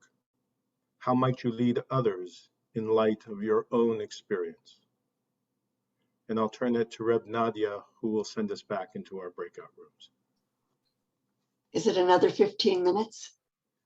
Yes, thank you. Okay, thank you. And you're all in different configurations. Please accept the invitation as it comes through.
Sarah, room 17 has only 2 participants if you want to join them.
I hope that those moments of togetherness are nourishing for each of you. And to just remind you of the invitation to continue to connect, to share the grief, to share your dreams, to share your prayers and your blessings and your feelings so that we can hold them with one another and feel that sense of communal healing. So as we talk about healing, we know that there are many people in our lives right now who are in pain, who are suffering, who could use our prayers in body, in mind, in heart, and in spirit. And I welcome Lisa to bring us into a Misha Berak prayer. And for all of those of you who feel comfortable sharing names, just put them in the chat. And then Hazan Diana will offer us a little bit of music to guide us into this place of our personal prayers for those we know and love who could use our communal prayers. Yes, so with Rabbi Eva's invitation, I add to that to bring the names of those for all you were praying for in body, mind, or spirit into the chat. We'll give you a few moments to do that and then we'll continue.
Putting in the chat the very powerful and potent prayer that Moshe offered on behalf of his sister Miriam that we just encountered recently in Sefer Bamidbar. El na rafana la, el na rafana la, el na rafana la, refuah shlema. El na rafana la, el na rafana la, el na rafana la, refuah shlema. El na rafana la, el na rafana la, el na rafana la, refuah shlema. Please, God, heal our bodies. Please, God, heal our minds. Please, God, heal our hearts. Please, God, make us whole. Ay, ay, ay, ay, ay, ay, ay, ay.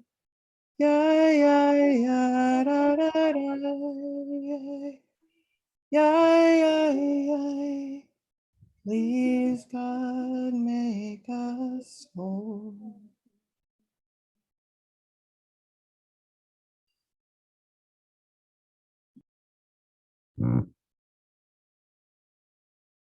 Thank you, Lisa.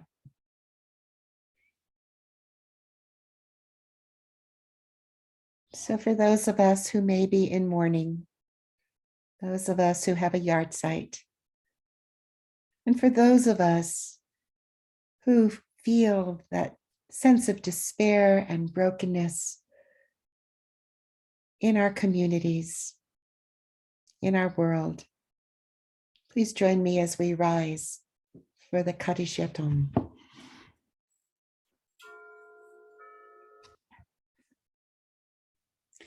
Yitgadal v'yitkadash shemei Rabbah. Amen.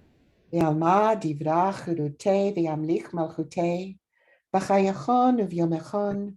Uv'chaye dechol Beit Yisrael ba'agala uv'izman kariv v'yimeru. Amen. Amen. Yehei Shmei Rabba V'Torah, Shalom Kulamei Maya. Yitbarach v'yishtabach v'yitpa'ar v'yitromam v'yitnaseh. V'yithagar v'yithale v'yithalal. Shemei dekudsha. Ve'ela min kol berchata v'shirata. Tush b'chata v'nechemata. Da'amiran be'alma v'yimeru. Amen. Yehei shlama rabba min shemaya. V'chayim aleinu ve'al kol Yisrael v'yimeru. Amen. Oseh shalom. Hu ya'aseh shalom. Aleinu ve'al kol Yisrael ve'al kol yoshvei tevel v'yimeru. Amen. And may they be for a blessing, and may our world suffer no more. Amen. So if you are comfortable, you can continue rising as Gabrielle leads us in a song by Batya Levine, We Rise. We rise, humbly hearted, rise, won't be divided, rise, with spirits to guide us, rise, in hope, in prayer, we find ourselves here, in hope, in prayer, we're right here, and we rise, all of the children rise, elders with wisdom rise, and sisters surround us rise, in hope, in prayer we find ourselves here, in hope and prayer, we're right here, and we rise, up from the wreckage, rise, with tears and with courage, rise, fighting for life we rise, in hope, in prayer we find ourselves here, in hope and prayer, we're right here, and we rise, humbly hearted, rise, won't be divided, rise, with spirits to guide us, rise,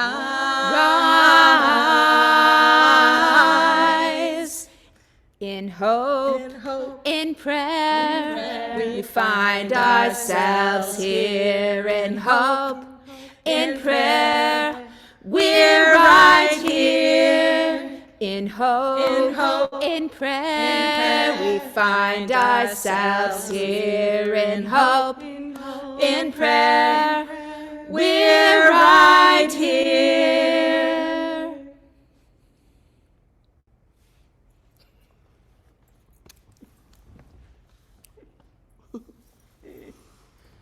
I don't think you could hear that deep breath.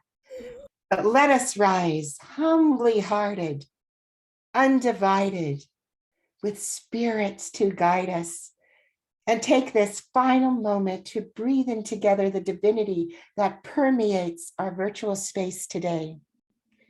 Wherever you are, whatever you are feeling, may you know that you are not alone. We are here together to witness, hear, and support one another on this path we have individually and collectively chosen as Jewish spiritual leaders. Let us rest together and be nourished in the holiness of God. May we have the courage to meet each moment in these convoluted and precarious times with trust.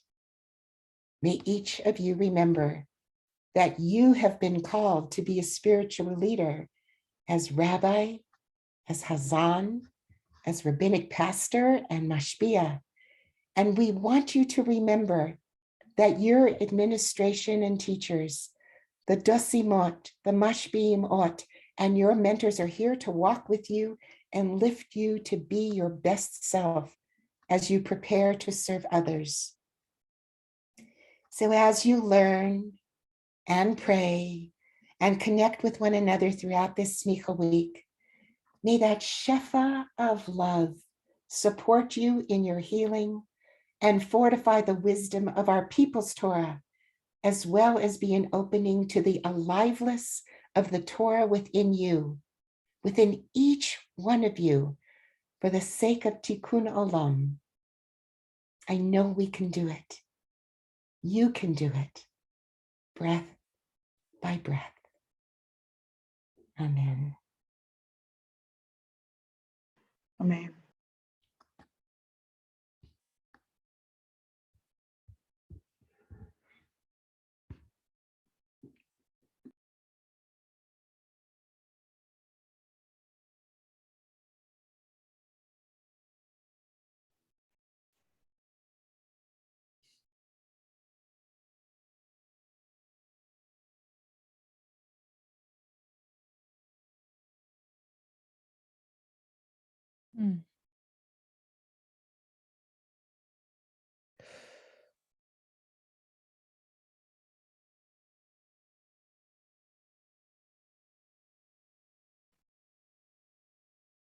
Welcome to everyone new.